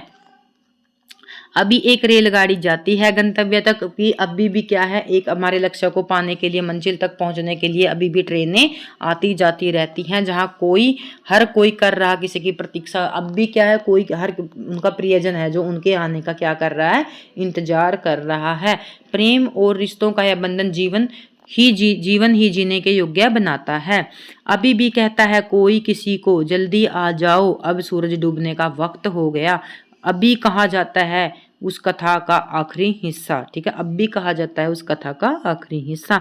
शाम होने पर अपनों की चिंता करना और उन्हें बुलाना आज भी जारी है। नानी दादी द्वारा सुनाई जाने वाली प्राचीन कहानियां आज भी बच्चों के कानों में गूंजती है, जो हमें अपनी जड़ों और संस्कारों को जोड़े रखती है। सही बात है। ठीक है, आपको अपने बच्चों को, मैं तो अब भी कहती हूँ कि आपको आज भी कहानियां सुनानी चाहिए। मैं तो अपने बेटे को आज भी रात को कहानी सुनाकर सुलाती हूँ। ठीक है, अपनी संस्कृति को कभी नहीं छोड़ना चाहिए। अभी आती है एक बस अंतरिक्ष के पार की दुनिया से, लाएगी बचे हुए लोगों की खबर नहीं यह समय कठिन समय नहीं। ठीक है। कविता के अंत में कल्पना का सहारा लेते हुए कवयित्री कहती है कि अंतरिक्ष से आने वाली बस उन लोगों का कुशल क्षेम लेकर आएगी जो संघर्ष और विजयी रहे। अब तक दुनिया में उम्मीद का एक भी कतरा बाकी है, यह सबसे कठिन समय नहीं है। ठीक है। यहाँ पर ये कविता का आप भाव समझ गए होंगे। हमें मोटिवेट करने की कोशिश कर रही है, सीधा सीधा जहाँ मोटिवेशन और हमें आशा की किरण दिखे वो कविता समझ जाना। अभी समय कठिन नहीं है, जया जादवानी की है। और मैं तो ऐसे ही याद करती हूँ। देखो जो मैंने आपको कहा कहीं ना कहीं हमें मोटिवेट कर रही है ना कि अभी समय कठिन नहीं है, अभी आपकी कोई प्रतीक्षा कर रहा है। ट्रेनें अब भी चल रही हैं रेलवे स्टेशन पर, अब भी आपकी कोई प्रतीक्षा कर रहा है। की पॉइंट्स को पकड़ो, बस की पॉइंट्स को पकड़ो, स्मार्ट वर्क करो। ठीक है।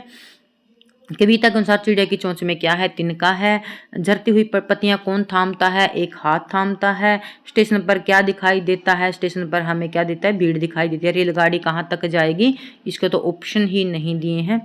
ठीक है। तो अपने गंतव्य तक जाएगी, यहाँ पर दिया है। ठीक है। तो सूरज डूबने पर लोग क्या कहते हैं? जल्दी आ जाओ। ठीक है। कहानी कौन सुनाता है? दादी नानियाँ कहानी सुनाती हैं। बस कहाँ से खबर लेकर आई थी? अंतरिक्ष पार से खबर लेकर आई थी। ठीक है। यह कविता किस भाव को प्रकट करती है? यह आशावाद को प्रकट करती है। अभी मैंने इंग्लिश में बोल दिया, मोटिवेट को मोटिवेट कर रही है। तो आप अच्छे से समझ गए हो कि आशावाद को प्रभावित करती है। जब भी आपको मोटिवेशन की कविता दिखे जया जादवानी लिख देना। ठीक है। प्रकृति के द्वारा लोगों को जगाने का काम करे तो ध्वनि कविता। ठीक है। तो उसके बाद हमने कौन सी कविता पढ़ी थी? भगवान के डाकिए। भगवान के डाकिए कौन बेचता है? तो रामधारी सिंह दिनकर जी बेचते हैं। ठीक है। और चिट्ठी की दुनिया हमने पढ़ा था, कौन था उसका राइटर और कौन सी विधा थी? निबंध थी अरविंद सिंह। ठीक है भाई, इससे मुझे याद हो रहा है तो उम्मीद करती हूँ आपको भी याद हो रहा होगा। बहुत अच्छे से मैं करवा रही हूँ।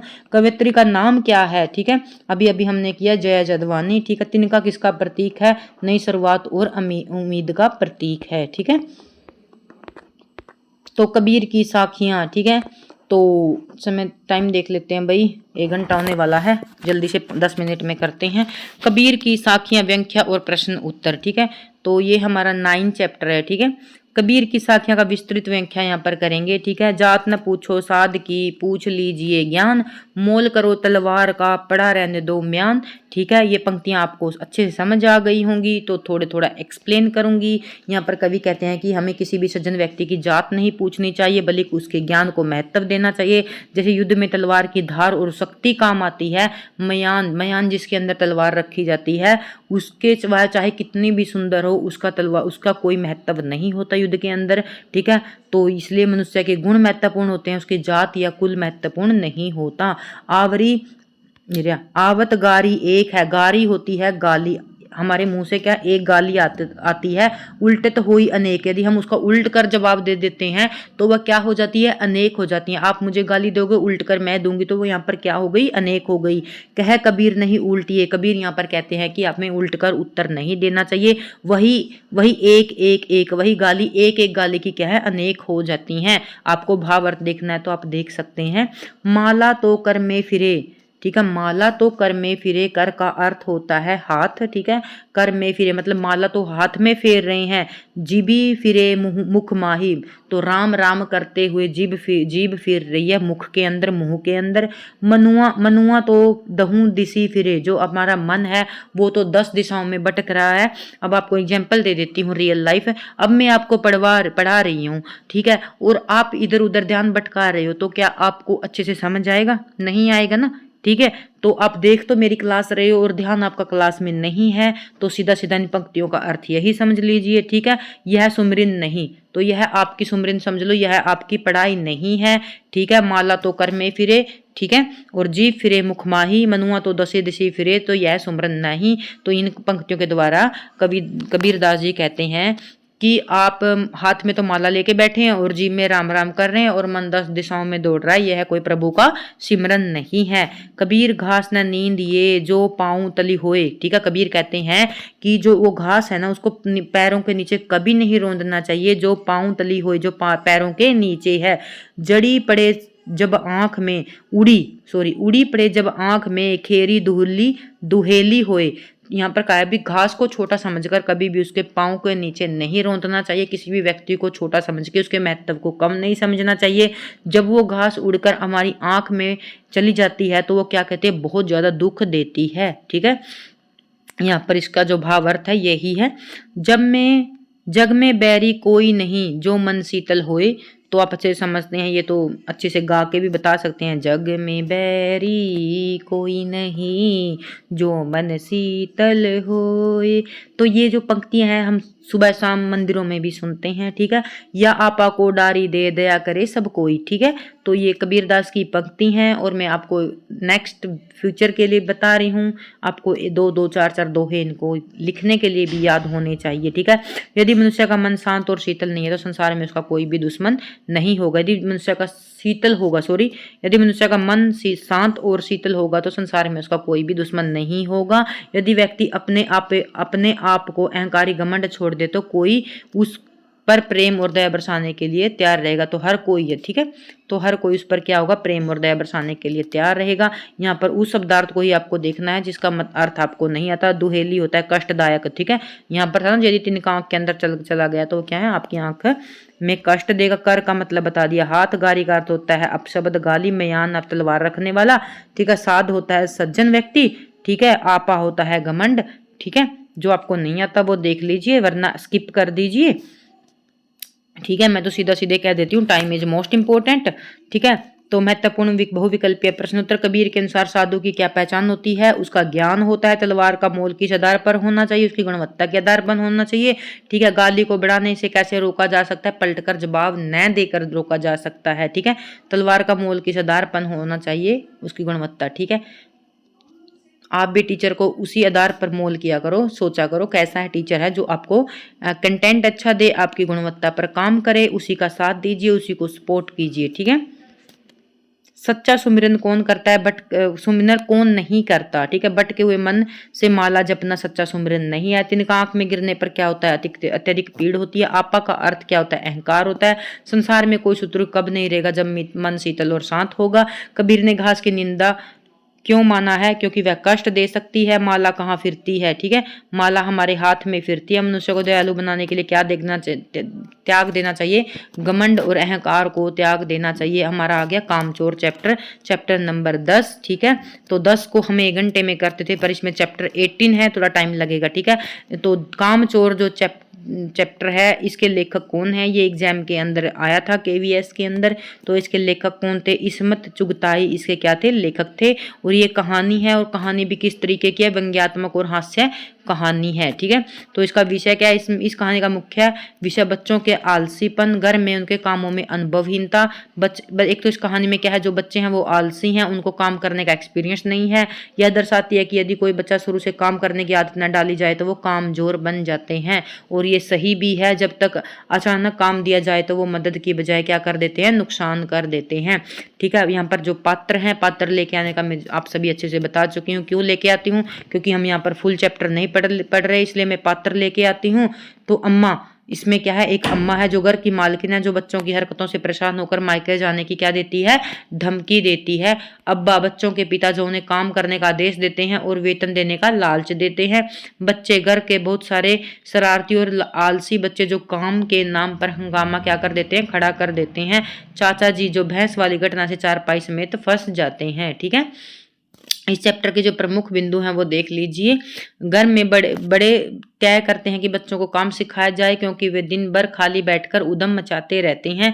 अब्बा बच्चों को काम के बदले पैसे देने का लालच देते हैं। बच्चे पानी पीने के लिए झगड़ा करते हैं, जिससे मटके और सुरैया टूट जाती हैं। दरी साफ करने के चक्कर में पूरे घर में धूल भर देते हैं। भैंस का दूध निकालने की कोशिश में घर में क्या करते हैं, कोहराम मचा देते हैं। विस्तृत सारांश कहानी, कामचोर एक रईस खानदान के बच्चों की है जो बहुत आलसी हैं। घर के बड़े तय करते हैं कि नौकर हटा दिए जाएं ताकि बच्चे खुद काम करें। अब्बा उन्हें वेतन देने का लालच देते हैं और बच्चे काम के नाम पर पूरे घर को क्या कर देते हैं, तहस नहस कर देते हैं। दरी झाड़ने पर धूल उड़ती है तो पेड़ों को पानी देने से कीचड़ मचता है, मुर्गियों व भेड़ों के कारण घर गंदा हो जाता है। अंत में अब्बा आदेश देते हैं कि कोई भी बच्चा अब किसी चीज को हाथ नहीं लगाएगा वरना रात का खाना बंद कर दिया जाएगा। बच्चे भी खुशी खुशी तय करते हैं कि अब वे हिलकर पानी भी नहीं पिएंगे। अब हम इसके करते हैं क्वेश्चन आंसर। ठीक है, कामचोर कहानी के लेखक इस्मत चुगताई। ठीक है, ये क्लास आपके लिए बहुत बेनिफिशियल है। देख लो, हर एक राइटर, गद्य की विधा और विषय आपको बहुत कम समय में बताया जा रहा है। यदि हम इस कहानी को पढ़ेंगे तो 6-7 इसके पेज हैं कहानी के, तो बहुत टाइम लग जाएगा। ठीक है, इस्मत चुगताई आपको अच्छे से याद रखना है। कामचोर कहानी इस्मत चुगताई। ठीक है, अजीब सा नाम है। ठीक है, बच्चों को काम करने के लिए किसने प्रेरित किया था? अब्बा ने। दरी झाड़ने के लिए घर में क्या हुआ था? सब तरफ धूल भर गई थी। पेड़ों पर पानी देने के चक्कर में कीचड़ मच गया था। भैंस को दूध निकालने की कोशिश में चारपाई समेत घिस टक्कर कौन गया था? चाचा जी गए थे। ठीक है, उन्होंने भैंस को चारपाई के साथ बांध दिया था। अम्मा ने कहाँ जाने की धमकी दी थी? मायके जाने की धमकी दी थी। अब्बा ने अंत में क्या सजा सुनाई थी कि रात को खाना बंद कर देंगे। बच्चों ने अंत में क्या निश्चय किया था? हिलकर पानी भी नहीं पिएंगे। यह कहानी किस विधा में लिखी गई है? कहानी और व्यंग के रूप में लिखी गई है। बच्चों को काम करने के बदले क्या देने का वायदा किया गया था? नकद तनख्वाह देने का वायदा किया था। अब हमारा चैप्टर आ गया 11, जब सिनेमा ने क्या किया? बोलना सीखा। तो अब हम करते हैं इसका पाठ का सार। यह पाठ भारतीय सिनेमा के इतिहास में एक बहुत ही महत्वपूर्ण पड़ाव का वर्णन करता है, जो 14 मार्च 1931 को यह ऐतिहासिक दिन था जब भारत में पहली बार बोलती सवाक फिल्म आलम आरा प्रदर्शित हुई थी। ठीक है, कब हुई थी? 14 मार्च 1931 को। डेट अच्छे से याद कर लीजिए, पूछी जा सकती है क्योंकि आपकी एनसीईआरटी के अंदर है 14 मार्च 1931 को। और इसलिए भी पूछी जा सकती है क्योंकि हमें इसकी नॉलेज होनी चाहिए जीके के अकॉर्डिंग भी। ठीक है, तो 14 मार्च 1931 को वह ऐतिहासिक दिन था जब भारत में पहली बोलती सवाक फिल्म आलम आरा प्रदर्शित हुई थी। इससे पहले भारत में केवल मूक फिल्में बनती थी। आलम आरा के पोस्टरों पर लिखा था, वे सभी संजीव हैं, सांस ले रहे हैं, 100% बोल रहे हैं। इस फिल्म के निर्देशक कौन थे? अर्देशियर एम ईरानी थे। उन्होंने 1929 में हॉलीवुड में एक बोलती फिल्म सो बैट देखी थी, जिससे प्रेरित होकर उन्होंने बोलती फिल्म बनाने का निर्णय किया। आलम आरा की शूटिंग रात को की जाती थी क्योंकि उस समय साउंड प्रूफ स्टूडियो नहीं होते थे और दिन के समय शोर से बचने के लिए कृत्रिम प्रकाश का उपयोग करना पड़ता था। यहीं से सिनेमा की प्रकाश प्रणाली की शुरुआत हुई थी। अब इसके जो प्रमुख बिंदु हैं उनके ऊपर प्रकाश डालते हैं। ऐतिहासिक बदलाव, मूक सिनेमा के स्थान पर सवाक फिल्मों का युग का आरंभ हुआ। इस चैप्टर के बाद में आपको क्या है, जब पहले भारत में मूक फिल्में होती थी, बोलने वाली फिल्मों का आरंभ हुआ है, आलम आरा से हुआ है। तकनीकी विकास, पार्श्व गायन, डबिंग और कृत्रिम प्रकाश व्यवस्था की शुरुआत हुई है। सामाजिक प्रवेश, फिल्मों में उन प्रचलित बोलचाल के शब्दों हिंदी, उर्दू, हिंदुस्तानी का महत्व बढ़ गया। कलाकारों का चयन अब पहलवान जैसे शरीर वाले स्टंट करने वाले अभिनेताओं की बजाय संवाद बोलने वाले और गायन प्रतिभा वाले लेखकों की क्या है, डिमांड बढ़ गई है। ठीक है, जो महत्वपूर्ण इस चैप्टर के अंदर तिथियां आई हैं वो देख लीजिए। पहली बोलती फिल्म नाम क्या है? आलम आरा। प्रकाशन कब है? 14 मार्च 1931। ठीक है, अच्छे से आपको उम्मीद करती हूँ याद हो गई होगी। फिल्म के निर्देशक अर्देशियर एम ईरानी। भारतीय सिनेमा के जनक दादा साहब फाल्के। स्वाक फिल्म के जनक अर्देशिर ईरानी। ठीक है, अर्देशिर ईरानी। अब जो इसके शब्दार्थ हैं वो देख लीजिए। स्वाक का अर्थ क्या होता है? बोलती हुई। ठीक है, यदि अकेला स्वाक आपसे, यदि आपने वसंत नहीं किया और स्वाक पूछ लिया तो मैं उम्मीद आप कंफ्यूज हो जाओगे। स्वाक का अर्थ होता है वाक के साथ, बोलती हुई। ठीक है, वाक का अर्थ होता है बोलना, सहवाक के साथ, आवाज के साथ। पटकथा क्या होती है? फिल्म के लिए लिखे जाने वाली कहानी। संवाद क्या होते हैं? फिल्म में की जाने वाली बातचीत। पार्श्व गायक क्या होता है? पर्दे के पीछे गाने वाला। ठीक है, किरदार क्या होता है? अभिनेता की भूमिका। खिताब क्या होता है? उपाधि और सम्मान। और अब आगे लेखक और विधा। इसके लेखक कौन है? प्रदीप तिवारी। अब इसको याद कैसे करना है? देखो, जो इस चैप्टर का नाम क्या है? सिनेमा ने बोलना सीखा। तो किसने बताया हमें सिनेमा के बारे में? प्रदीप तिवारी ने बताया। ठीक है, अलग सा नाम है, आप अच्छे से याद कर सकते हो, प्रदीप तिवारी। गद्य की विधा कौन से निबंध या लेख की विधा में लिखा गया है, जो सूचनात्मक और ऐतिहासिक तथ्यों की हमें क्या है? जानकारी प्रदान करता है। ठीक है। सिनेमा के बारे में हमें किसने बताया? प्रदीप तिवारी ने। ठीक है, अब हम कर लेते हैं इसके बहुविकल्पीय प्रश्न उत्तर। भारत की पहली बोलती फिल्म कौन सी थी? आलम आरा। आलम आरा किस वर्ष प्रकाशित हुई? 1931 में। फिल्म के निर्माता कौन थे? अर्देशीर एम ईरानी। सवाक शब्द का अर्थ होता है आवाज के साथ। आलम आरा की नायिका कौन थी? जुबेदा। फिल्म की शूटिंग रात में क्यों होती थी? शोरगुल से बचने के लिए। भारतीय सिनेमा के जनक किसे माना जाता है? दादा साहब फाल्के को। पहली बोलती फिल्म के गायक कौन थे? WS खान। ठीक है, तो ये पहले गायक थे WM खान। फिल्म के नायिका सुलोचना को कौन सी चीज बहुत लोकप्रिय हुई थी? उनकी हेयर स्टाइल बहुत लोकप्रिय हुई थी। आलम आरा के प्रदर्शन के समय पोस्टरों पर क्या लिखा था? ये संजीव हैं, सांस ले सकते हैं, बोल सकते हैं, 100% बोल सकते हैं। अब हम आ गए चैप्टर नंबर 12। ठीक है, तो जल्दी जल्दी करेंगे, टाइम देख लेते हैं। और ठीक है, तो चैप्टर है हमारा 12 नरोत्तम दास। ठीक है, तो ये जो चैप्टर है ना, ये सुदामा और श्री कृष्ण के जो बहुत वर्षों के बाद जब उनका मिलन होता है ना, उसके ऊपर आधारित है। सीधा सीधा मैं आपको विषय बता देती हूँ। सुदामा है जो श्री कृष्ण से मिलने के लिए जाते हैं, तो सुदामा की यहाँ पर जो कंडीशन है उसके बारे में बताया गया है, और कृष्ण और उनके जो दोनों दोस्तों के मिलन के बारे में बताया गया है। ठीक है। शीस पगा न जगह तन में, शीस पगा जग्गा न तन में। ठीक है, जग्गा होता है कुर्ता, तो तन में नहीं है प्रभु। जाने को अही बसे के ही ग्रामा, तो धोती फटी सी लटी कुपटी, अरु पाए उपाना को नाही समा। द्वार खड़े द्विज, द्विज होता है ब्राह्मण। ठीक है, आपको पर्यायवाची में बार बार बोलती हूँ, पता होना चाहिए। द्वार खड़े द्विज दुर्लभ सा, दुर्लभ मतलब पतला सा। रयो चकीसा वसुदा अभिरामा, पूछत दीन दयाल को धाम, बतावत अपनो नाम सुदामा। ठीक है, यहाँ पर क्या है? सुदामा है जो श्री कृष्ण से मिलने के लिए आते हैं, और उसके द्वारपाल है वो श्री कृष्ण को जाकर उसकी जो उसकी मतलब वेशभूषा है उसके बारे में बता रही हैं। शीश पगाना जगह तन में, क्या है? उसके सिर के ऊपर पग, तो मतलब सिर के ऊपर जो पगड़ी तो है, पर जग्गा क्या है? तन में उसके कुर्ता नहीं है। जाने प्रभु, जाने को अही बसे के ही ग्रामा, कि वो पूछ रहा है कि इसी ग्राम में बसते हैं क्या, जिसके बारे में वो पूछ रहे हैं। धोती फटी सी लटी दुपटी, मतलब उसकी धोती फटी हुई है। दुपटी होता है अंगोछा, और उसके पास क्या एक फटा हुआ सा अंगोछा है। अरूपायो उपहा का नाही सामा, द्वार खड़े द्विज दुर्लभ, एक द्वार पे क्या है? एक पतले से दुबले से ब्राह्मण खड़े हैं और आपके बारे में वो पूछ रहे हैं। ठीक है, सीधा सीधा इन पंक्तियों का अर्थ यही निकलता है। तो आपको जल्दी जल्दी व्याख्या करके बता देती हूँ। जब सुदामा द्वारका पहुंचे तो द्वारपाल ने श्री कृष्ण को जाकर बताया, हे प्रभु, महल के द्वार पर एक बहुत ही निर्धन ब्राह्मण खड़ा है, जिसके सिर पर पगड़ी तो है, न ही शरीर में कोई कुर्ता है, और पता नहीं किस गांव से आया है। उसकी धोती फटी हुई है, कंधे पर एक फटा हुआ अंगोछा लटका है, पैरों में जूते उपनाहा होता है, जूते भी नहीं है। दुर्लभ ब्राह्मण द्वार पर खड़ा होकर आश्चर्य से सुंदर धरती और आपके महल की तरफ देखकर दीनदयाल महल पूछ रहा है, और आपका अपना नाम सुदामा बता रहा है। पंक्तियों को देखते ही आप समझ जाओगे कि शीश पगाना जगह तन में। ठीक है, कि ये सुदामा की कंडीशन है, वो कृष्ण के बारे में पूछ रहा है, और इसके राइटर कौन है? नरोत्तम दास हैं।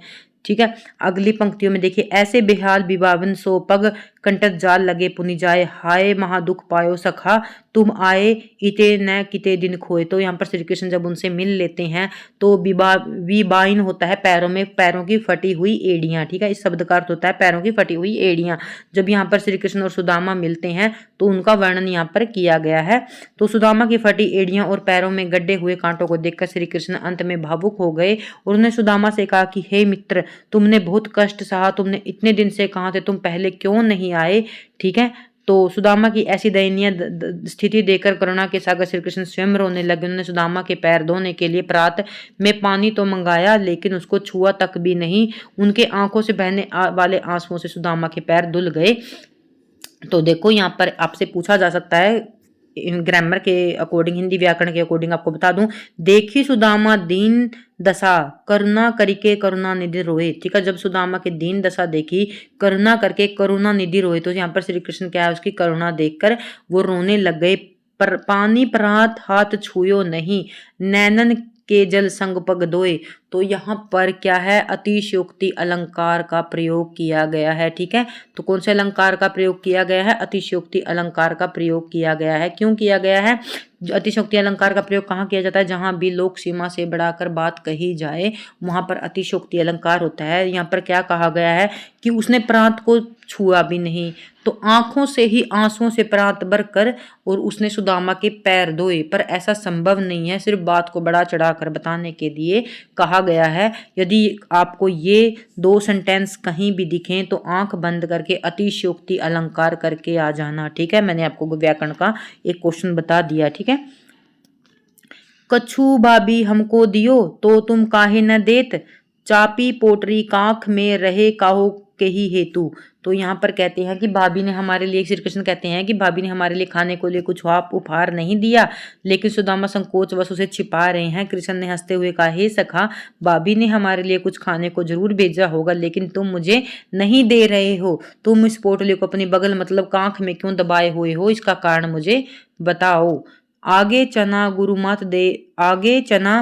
मातु दये ते, लय तुम चाबी हमें नाही दीने, श्यामा काहो मुस्काए सुदामा सो, चोरी की बान हो जू प्रवीणे। पोटरी काख में चापी रहे तुम, खोलत नहीं सुधा रस बीने, पाछली बानी अजो न तजो तुम, तेई भाभी ने तंदुल किने। ठीक है, यहाँ पर श्री कृष्ण कहते हैं कि सुदामा की तुम्हारी तो पुरानी आदत है। एक बार आपने देखा होगा कि सुदामा अकेले अकेले खा रहे थे, कृष्ण को नहीं दे रहे थे, तो यहाँ पर वो पुरानी बात बता रही हैं श्री कृष्ण और सुदामा को।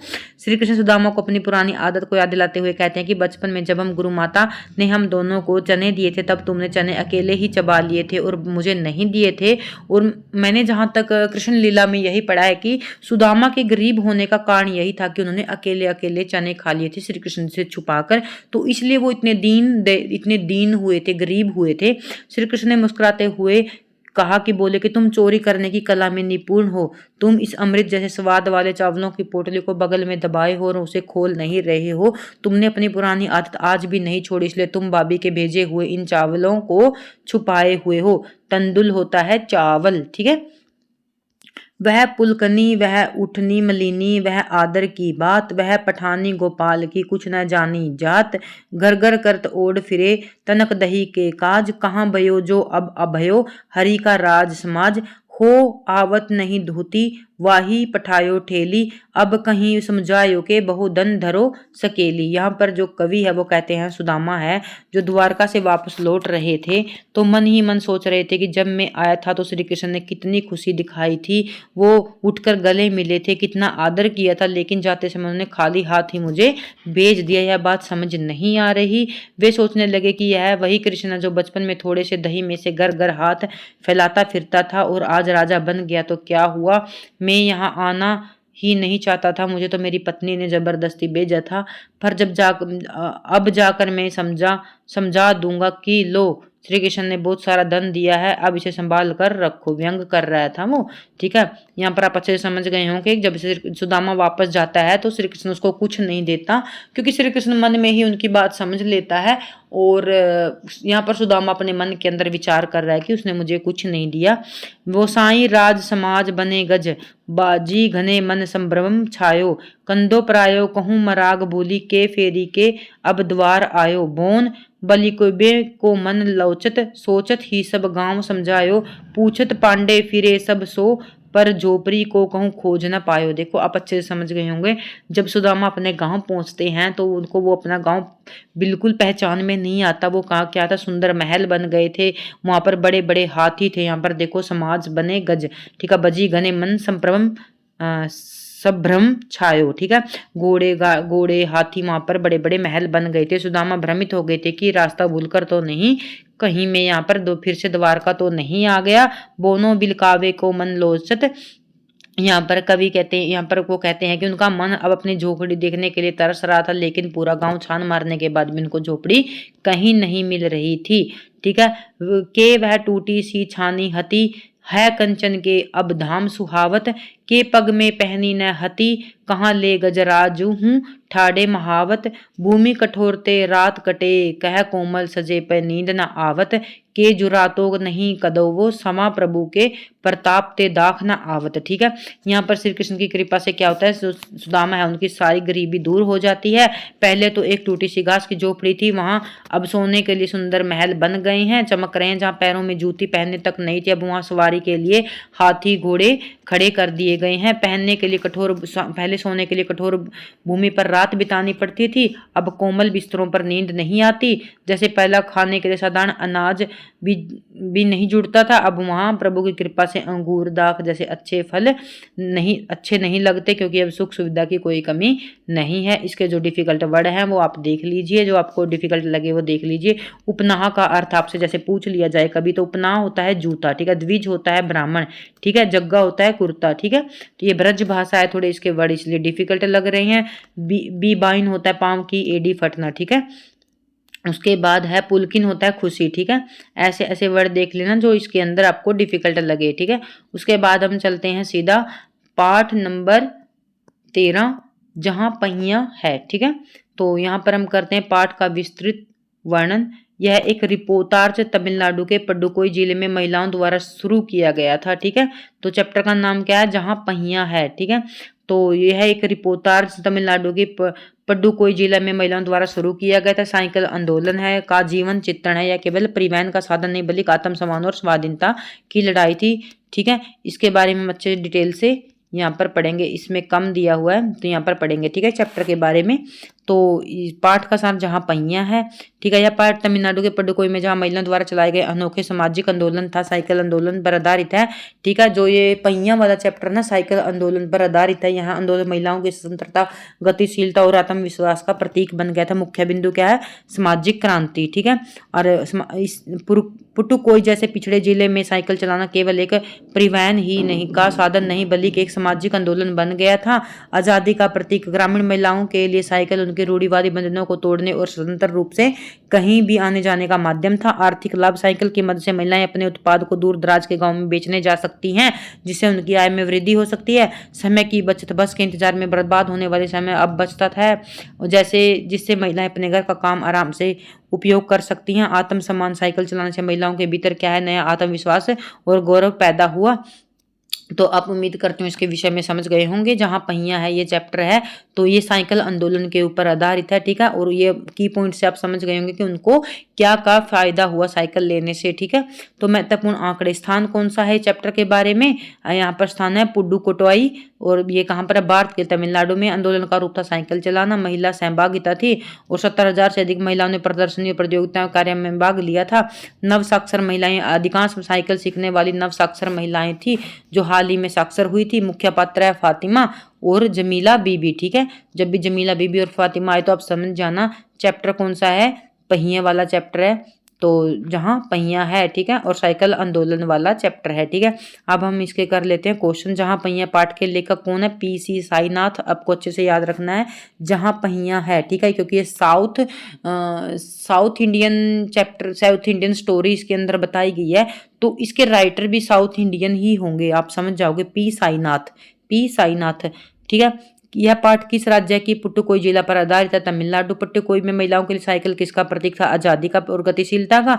फातिमा कौन सा पोशाक पहना करती थी, माध्यमिक स्कूल की कौन सा पेशा करती थी, सॉरी, तो उनका क्या पेशा था, माध्यमिक स्कूल की शिक्षिका थी। साइकिल प्रशिक्षण शिविर का मुख्य उद्देश्य क्या था, महिलाओं को आत्मनिर्भर बनाना। पुडुकोई की महिलाओं ने किस आंदोलन में सामाजिक आंदोलन का नाम दिया, साइकिल आंदोलन को। लेडीज साइकिल की बिक्री कितनी वृद्धि हुई थी, 350% से अधिक हुई थी। महिलाओं को साइकिल चलाने के लिए किन बाधाओं का सामना करना पड़ता था, गंदी टिप्पणियां, पुरुषों का विरोध, साइकिल की कमी, उपरोक्त सभी बाधाओं का सामना करना पड़ता था। साइकिल चलाने से महिलाओं की किस समस्या का समाधान हुआ था। ठीक है, तो क्या क्या समस्या, बसों का इंतजार करना खत्म हो गया था, पानी के लिए अब लंबी दूरी तय करनी नहीं पड़ती थी।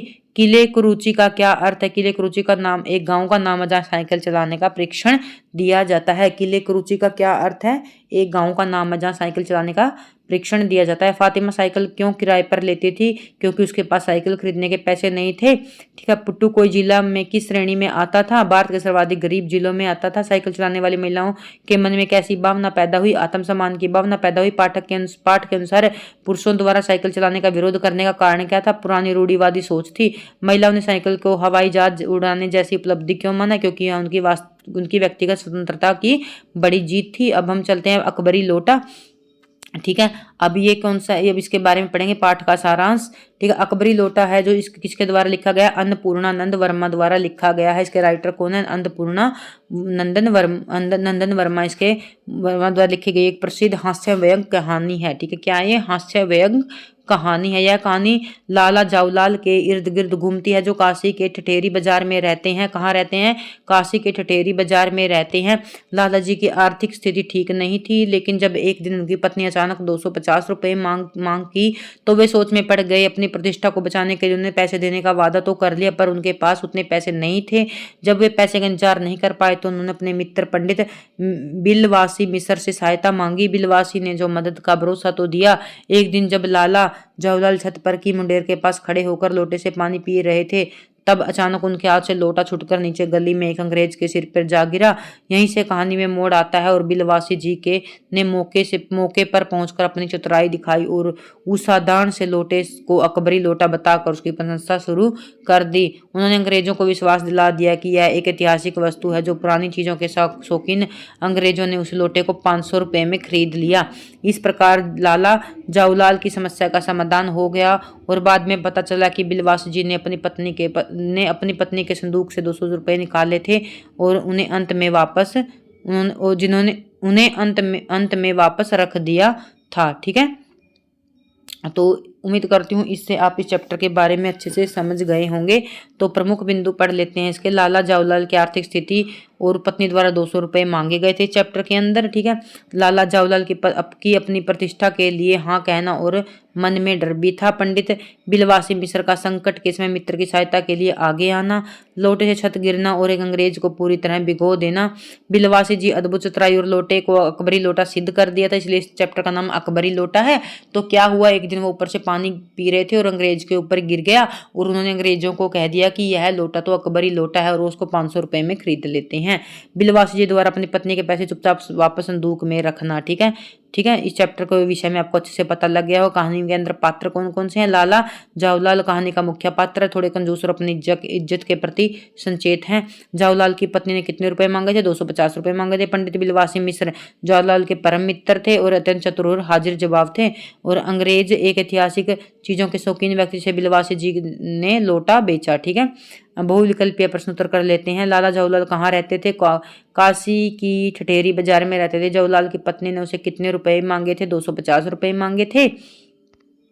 तो आगे, लाला जाऊलाल को अपने मकान का मासिक किराया लगभग कितना मिलता था? 100 रुपये मिलता था। लाला जाऊलाल ने मदद के लिए किसे याद किया? अपने मित्र को याद किया था। उसका नाम क्या था? पंडित बिलवासी मिश्र था। छत से गिरा लोटा किसके ऊपर गिरा था? एक अंग्रेज के ऊपर गिरा था। बिलवासी जी ने लोटे का क्या ऐतिहासिक नाम बताया था? अकबरी लोटा बताया था। अंग्रेज ने अंत में लोटा कितने रुपए में खरीदा? 500 रुपये में खरीदा। लाला जाऊलाल को वह लोटा कैसा लगता था? बेडब और नापसंद था उसको, तो वो पसंद ही नहीं था। और देखो फिर लास्ट में वो 500 रुपये में बिक जाता है। न्यूटन ने किस शक्ति का आविष्कार किया था? गुरुत्वाकर्षण शक्ति का आविष्कार किया था। बिलवासी जी ने पैसे कहाँ से चुराए थे? उसकी पत्नी के संदूक से चुराए थे। जाऊलाल की पत्नी ने पैसे न मिलने पर किससे मांग की बात कही थी? अपने भाई से मांग की बात कही थी। जाऊलाल को पैसे जुटाने के लिए कितने दिन का समय मिला था? 7 दिन का समय मिला था। लोटा छत से किस हिस्से से नीचे गिरा था? छत की मुंडेर से गिरा था। अंग्रेजों ने किस चीज को इकट्ठा करने का शौक था? पुरानी ऐतिहासिक वस्तुओं को इकट्ठा करने का शौक था। बिलवासी जी ने लोटे को किस सदी का बताया था? 16वीं सदी का बताया था। लाला जाऊलाल ने किस चीज में पानी पी रहे थे? लोटे पे पी रहे थे। बिलवासी जी रात को अपनी पत्नी के गले से चाबी निकालने कब उठे थे? 1 बजे। लोटे की बनावट लेखक ने किसके समान बताई थी? डमरू जैसी। कहानी के अंत में जवाहरलाल नेहरू को कितने रुपए का लाभ हुआ? 500 रुपए का। इस कहानी में अकबरी लोटा के लेखक कौन है? अन्नपूर्णानंद वर्मा। ठीक है, अन्नपूर्णानंद वर्मा। और मैंने अभी अभी आपको करवाया था सिनेमा ने बोलना सीखा, उसके रचनाकार कौन थे? तो आप अच्छे से कमेंट करके जाना यदि कोई वीडियो देख रहा हो तो उसके राइटर के बारे में बताना। ठीक है, तो अकबरी लोटा अन्नपूर्णानंद वर्मा। ठीक है, उसके बाद हम कर लेते हैं सूरदास के पद। ठीक है, ये हमारा 15वां चैप्टर है, बस अब 2-3 ही रह गए। तो सूरदास के पद के बारे में करते हैं। इन पदों की रचयिता महाकवि सूरदास हैं। सूरदास हिंदी साहित्य के सूर्य माने जाते हैं, वात्सल्य रस के सम्राट माने जाते हैं। ब्रजभाषा और भगवान श्री कृष्ण की बाल लीलाओं का अत्यंत मनमोहक वर्णन किया है। इनकी रचनाएं सूरसागर, सुरसावली, साहित्य लहरी तीनों आपके टिप्स के ऊपर होनी चाहिए कि इंटरव्यू वगैरह में पूछी जाती हैं। जो मुझसे पूछा गया वही मैं आपको बताती हूँ। ठीक है, प्रथम पद। ठीक है, पद को मैं अच्छे से बताऊंगी और आप अच्छे से समझ जाओगे, देखते ही समझ जाओगे कि सूरदास जी का पद है। मैया कभी बढ़ेगी चोटी कीती बार मोहि दूध पियत बई। यह अजहू है छोटी। यहाँ पर श्री कृष्ण मैया से सवाल पूछ रहे हैं, मैया मेरी चोटी कब बढ़ेगी? आप मुझे कितनी बार दूध पी लिया? अजहू है या छोटी? अब भी यह छोटी है। तू तो कहती बल की बेनी जू है यह लंबी मोटी। तू तो कहती है कि बलराम की चोटी के जैसे, बेनी होती है चोटी के जैसी यह लंबी मोटी है। काढ़त गुहावत नहावत जैसे नागिन सी बहु लोटी। जब भी आप इसको बालों को बांधती हो, गूंदती हो, नहलाती हो कि यह नागिन की तरह कब लेटेगी, मेरी चोटी नागिन की तरह कब लेटेगी। काचो दूध पिया तो पची पची देती न माखन रोटी। तू मुझे क्या करता है, बार बार कच्चा दूध पिलाती रहती हो। तो मेरी चोटी फिर भी क्यों नहीं बढ़ रही है? यहाँ पर सूर चिरजेवो दो भाई, हरी हलदर की चोटी। यहाँ पर सूरदास जी कहते हैं कि सदा जीवित रहे दोनों भाइयों की जोड़ी। ठीक है, तो यहाँ पर जो डिफिकल्ट वर्ड है वो देख लेना आप। ठीक है, अजहू होता है आज भी, बल की बैनी होती है बलराम की चोटी, काढ़त गुहत होता है बाल को बनाना और गूंथना, बहु लोटी मतलब जमीन पर लौटने लगेगी, पची पची मतलब होता है बार बार, पची पची का अर्थ बार बार, हरि हलदर कृष्ण बलराम। ठीक है, जोटी होता है जोड़ी। यहाँ पर श्री कृष्ण का मैंने आपको बता ही दिया कि श्री कृष्ण अपनी माँ को बार बार कह रहा है कि मेरी चोटी कब बढ़ेगी। यशोदा को द्वितीय पद देखिए, तेरे लाला माखन खायो। यहाँ पर जो है गोपियां श्री कृष्ण की शिकायत लेकर आती हैं कि तुम्हारा लल्ला क्या है, हमारा माखन चुराता है। ठीक है, तेरे लाला मेरो माखन खायो, दोपहर दिवस जानी। दोपहर होता है दोपहर का दिन, दिवस मतलब दिन, दिवस जानी घर सुनो ढूंढी डोरी आप ही आयो। ठीक है, दोपहर को क्या है, घर हमारा क्या था, सुनसान पड़ा हुआ था और ढूंढ कर क्या कहा गया, माखन खा गया। खोली की वारी पेठी मंदिर में दूध दही सब खानी खायो। उखल चढ़ी उखल पर चढ़ गया, छींके को लीनो। छींके के ऊपर क्या था, घी टंगा हुआ था। अनभावत बई न डरकायो, दिन प्रतिदिन हानि होती गोरस की। अब क्या है, दिन प्रतिदिन हमारे क्या है, जो माखन की क्या है, हानि होती जा रही है। यह टोडा कोनो डंग लायो, सूर श्याम के हटकाई न राखे, तू न पात अनोखा जायो। क्या तुम्हारा बेटा है क्या है, दिन प्रतिदिन हमारा क्या है, छींके के ऊपर टंगा हुआ दूध दही क्या है, खा रहा है और हमारे क्या है, गोरस की हानि होती जा रही है। वो यहाँ पर जो क्या है, एक गोपी है यशोदा मैया को श्री कृष्ण की शिकायत लेकर आती है कि ये क्या है, ओखली पर चढ़ता है, छींके तक पहुंच गया और जो उसे पसंद आया हुआ है, जो उसे पसंद नहीं है उसे क्या कर दिया, जमीन पर गिरा दिया। और इस तरह दिन भर दूध दही गोरस को नुकसान पहुंचा रहा है। तुम्हें पता नहीं, तुम्हारा यह कैसा लड़का पाला है, तुम अपने बेटे को रोक कर क्यों नहीं रखते हो? तो क्यों तुम इसे तुमने क्या अनोखा पुत्र पैदा किया है? अब यहाँ पर इसके प्रश्न उत्तर करते, सूरदास के पद कौन सा रस है? वात्सल्य रस है। श्री कृष्ण को क्या पीने का लालच देकर चोटी बढ़ाने की बात की गई है? कच्चा दूध। कृष्ण अपनी चोटी की तुलना किससे करते हैं? बलराम की चोटी से। हरि हलदर शब्द किसके लिए प्रयोग हुआ है? दोनों भाई बलराम और श्री कृष्ण के लिए। श्री कृष्ण माखन चुराने के लिए किस पर चढ़ गए थे? ओखली पर। गोपी के अनुसार श्री कृष्ण दोपहर में घर कब आते थे? जब घर सूना होता था। काचो दूध का अर्थ है बिना उबला हुआ दूध। गोरस होता है गाय के दूध से बने पदार्थ। अच्छे से पता होना चाहिए गोरस क्या होता है, गाय के दूध से बने पदार्थ है। गोपी की अनोखो जायो किसे कहा था? कृष्ण को कहा था कि तुमने क्या अनोखा पुत्र पैदा किया है। सूरदास के आराध्या कौन है? श्री कृष्ण है। आगे हम चलते हैं पानी की कहानी। ठीक है, अब सिर्फ हमारे 2 चैप्टर रहते हैं। पानी की कहानी चैप्टर है, ये किसके द्वारा लिखा गया है? रामचंद्र तिवारी। ठीक है, पानी की कहानी है, जो इसके लेखक कौन है? रामचंद्र तिवारी। आप बहुत अच्छे से करेंगे। ठीक है, तो यहाँ पर पाठ का सारांश कर लेते हैं। पानी की कहानी रामचंद्र तिवारी द्वारा एक लिखित एक प्रसिद्ध वैज्ञानिक निबंध है। आपको पता लग गया गद्य की कौन सी विधा है निबंध है, पानी की कहानी निबंध है, आचार्य रामचंद्र तिवारी के द्वारा लिखा गया। इस पाठ में ओस की एक बूंद को पात्र के रूप में प्रस्तुत किया गया है, जो लेखक को अपनी जीवन यात्रा की कहानी सुनाती है। यहाँ पर एक ओस की बूंद है, वो अपने जीवन की पूरी प्रोसेस यहाँ पर बताती है। यह कहानी जल चक्र के वैज्ञानिक तथ्यों पर बहुत ज्यादा सरल और रोचक ढंग से समझाती है। बूंद लेखक को बताती है कि उनका जन्म हजन मतलब हाइड्रोजन और ओसजन मतलब ऑक्सीजन के रासायनिक मिलन से हुआ है। बूंद बता रही है लेखक को कि मेरा जन्म कैसे हुआ है, और अपनी यात्रा के दौरान समुद्र की गहराई, पृथ्वी के अंदर गर्म लावे और पेड़ों की जड़ों की अनुभव साझा करती है। अंत में सूर्योदय होने पर वह फिर से वाष्प बनकर उड़ जाती है।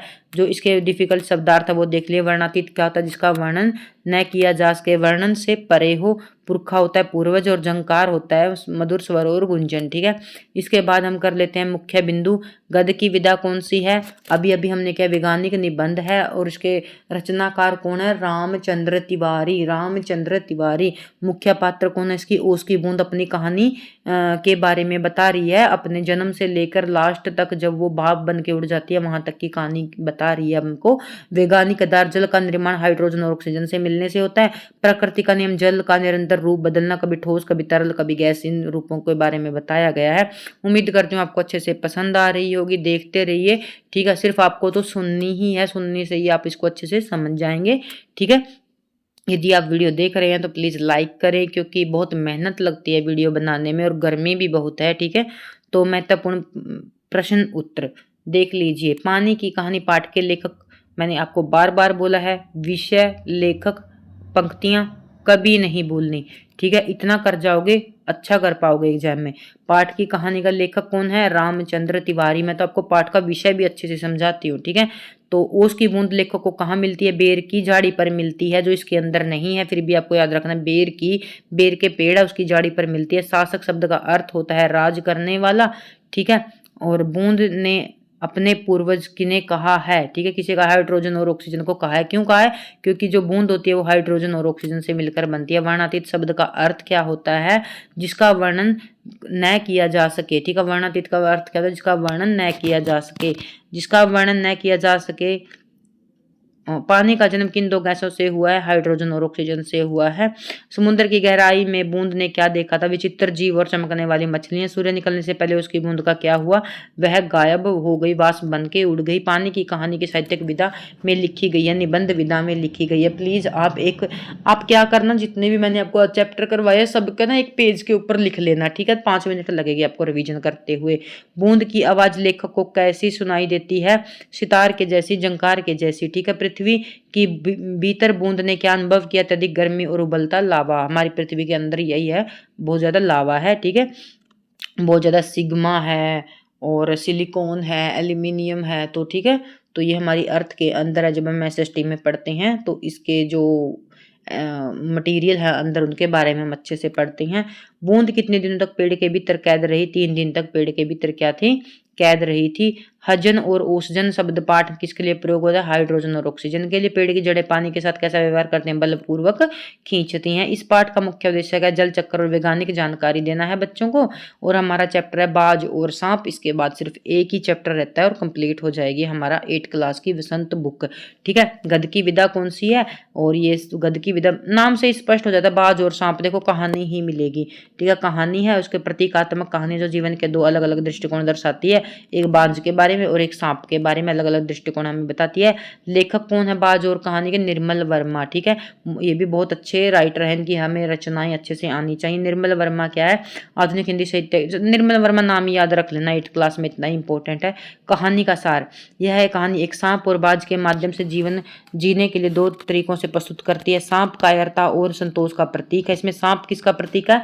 कायरता और संतोष का प्रतीक। और अपनी अंधेरी और गंदी गुफा में सुरक्षित महसूस करता है, उसके लिए आकाश की ऊंचाइयों व्यर्थ हैं। दूसरी ओर, लो आप अच्छे से देख लेना, दूसरी ओर बाज साहस और स्वतंत्रता का प्रतीक है। कहानी तब शुरू होती है जब एक घायल बाज सांप की गुफा में गिरता है। कहानी में क्या है? एक घायल बाज होता है, वो सांप की गुफा में गिरता है। बाज मरणासन स्थिति में आकाश में उड़ने की इच्छा व्यक्त करता है। वह सांप से कहता है कि उसने आकाश की असीम ऊंचाइयों का आनंद लिया है, वह इस तरह कैद रहकर नहीं मरना चाहता। बाज की हिम्मत देखकर सांप के मन में भी आकाश में उड़ने की इच्छा जागती जाती है। बाज की मृत्यु के बाद सांप उड़ने की कोशिश करता है लेकिन जमीन पर गिर पड़ता है और वह सोचता है कि उड़ना बेकार है और यह सुरक्षित गुफा ही बेहतर है। लेकिन अंत में वह समुद्र की लहरों में बाज की वीरता के गति के गीत सुनाता है। लहरें उन लोगों का सम्मान करती हैं जो प्राणों की बाजी लगाकर खतरों का सामना करते हैं। मुख्य पात्र क्या है इसमें? एक बाज है। बाज किसका प्रतीक है? साहस, वीरता और आकाश जैसी ऊंचाइयों को उड़ने का प्रतीक है। वो हार नहीं मानता। सांप क्या है? संकुचित मानसिकता, डर और आलस्य का प्रतीक, केवल सुरक्षित रहना चाहता है। ठीक है। बहुविकल्पीय प्रश्न उत्तर। बाज और सांप पाठ के लेखक निर्मल वर्मा। बाज और सांप के पाठक के लेखक निर्मल वर्मा याद रखना है। ठीक है। सांप कहाँ रहता था? सांप कहाँ? गुफा, समुद्र के किनारे पर्वत की अंधेरी गुफा में रहता था। सांप अपनी गुफा में खुद को कैसा महसूस करता? सुखी और सुरक्षित महसूस करता था। बाज किस अवस्था में सांप की गुफा में आ गया था? बाज किस अवस्था में आया था? घायल अवस्था में आया था। बाज के लिए सबसे बड़ी खुशी क्या थी? आकाश और असीम ऊंचाइयों को छूना। सांप ने बाज को देखकर क्या सोचा? यह बाज अब कुछ नहीं बिगड़ सकता, यह बाज अब उसका कुछ नहीं बिगाड़ सकता। ठीक है। तो उसके बाद बाज ने अपनी अंतिम इच्छा क्या बताई? एक बार फिर आकाश में उड़ना चाहता था। सांप के अनुसार आकाश क्या है? सांप के अनुसार शून्य और व्यर्थ स्थान है जहां कुछ नहीं रखा। बाज की मृत्यु के बाद सांप ने क्या किया? उसने भी उड़ने की कोशिश की। समुद्र की लहरें किसके लिए गीत गा रही? साहसी और वीर बाज के लिए गहरी क्या गा रही थी? गीत गा रही थी। हमारा यह गीत उस साहसी लोगों के लिए है जो प्राणों को हथेली पर रखे घूमते हैं। यह किसने कहा? समुद्र की लहरों ने कहा। और यदि बाज और सांप कहानी के आपसे राइटर पूछ लिया जाए तो कौन है? तो आप अच्छे से समझते हैं, इसके राइटर निर्मल वर्मा है। ठीक है। सांप को अपनी गुफा क्यों प्रिय थी? वहां उसे कोई दुख नहीं था। सॉरी, एक मिनट।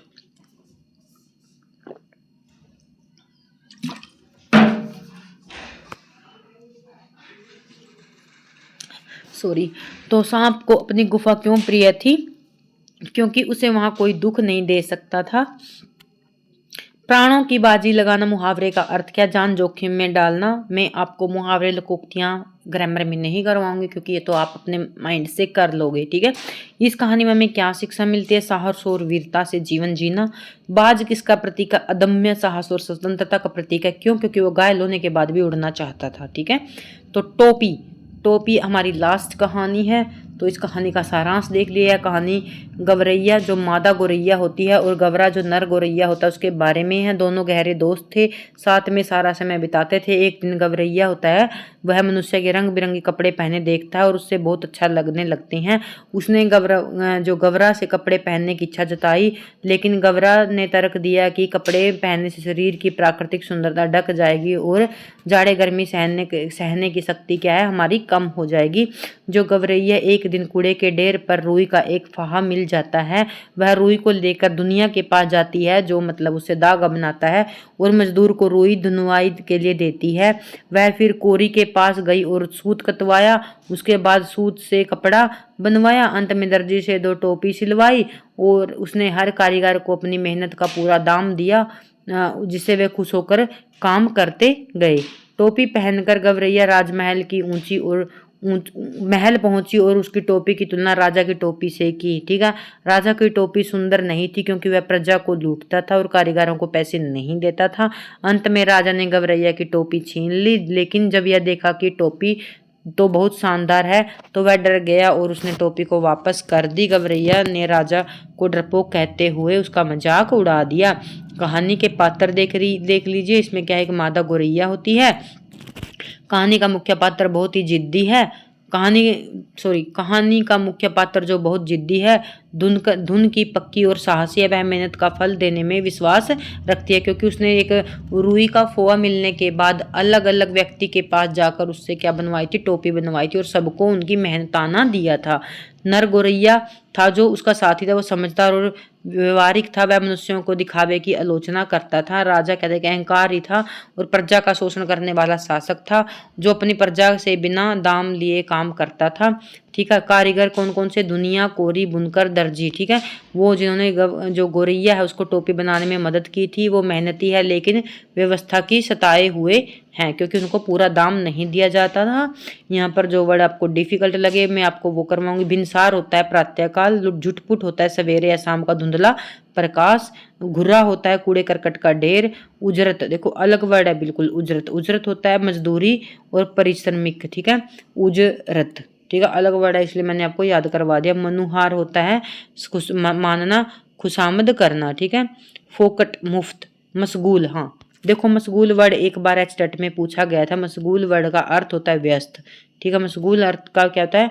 व्यस्त, ठीक है। मुझे लग रहा है अब भी इनमें से एक शब्द दे देंगे, थोड़ा डिफिकल्ट सा ही देंगे जिसका अर्थ नहीं पता होगा, तो इसलिए मैं आपको वर्ड शब्दार्थ करवा रही हूँ। प्रमुख बिंदु देखिए, मेहनत और लगन से किसी भी लक्ष्य को प्राप्त किया जा सकता है, बिल्कुल सही है। अब भी आपके पास समय है, मेहनत करते रहिए, लक्ष्य आपको मिल जाएगा। श्रमिकों को उसकी मेहनत का उचित दाम मिलना चाहिए। राजा और गौरैया के व्यवहार में अंतर शासन प्रणाली पर कटाक्ष है। वस्तु की सुंदरता उसकी बनावट और मेहनत में छिपी है, न कि केवल उसके दिखावे में छिपी है, ठीक है। तो अब हम इसके क्वेश्चन आंसर कर लेते हैं। जो गौरैया को रुई का फवा कहाँ मिला था? गुरे गुरे के पर मिला था, ठीक है।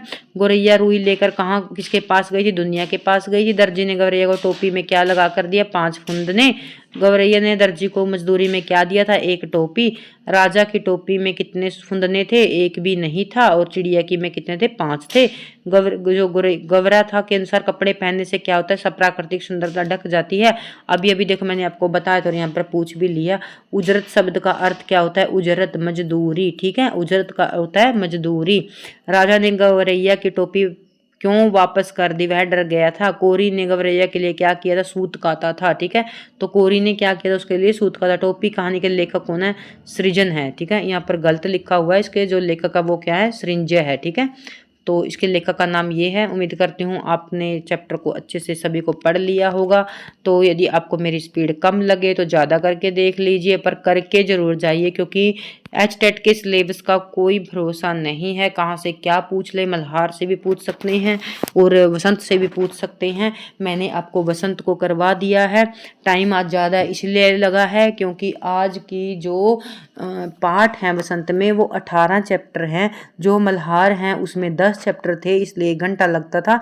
यहाँ पर थोड़ा आधा घंटा एक्स्ट्रा लग गया क्योंकि चैप्टर भी ज़्यादा थे।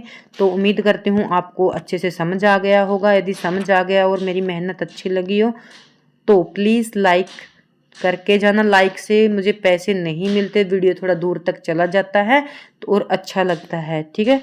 Thank you watching my video.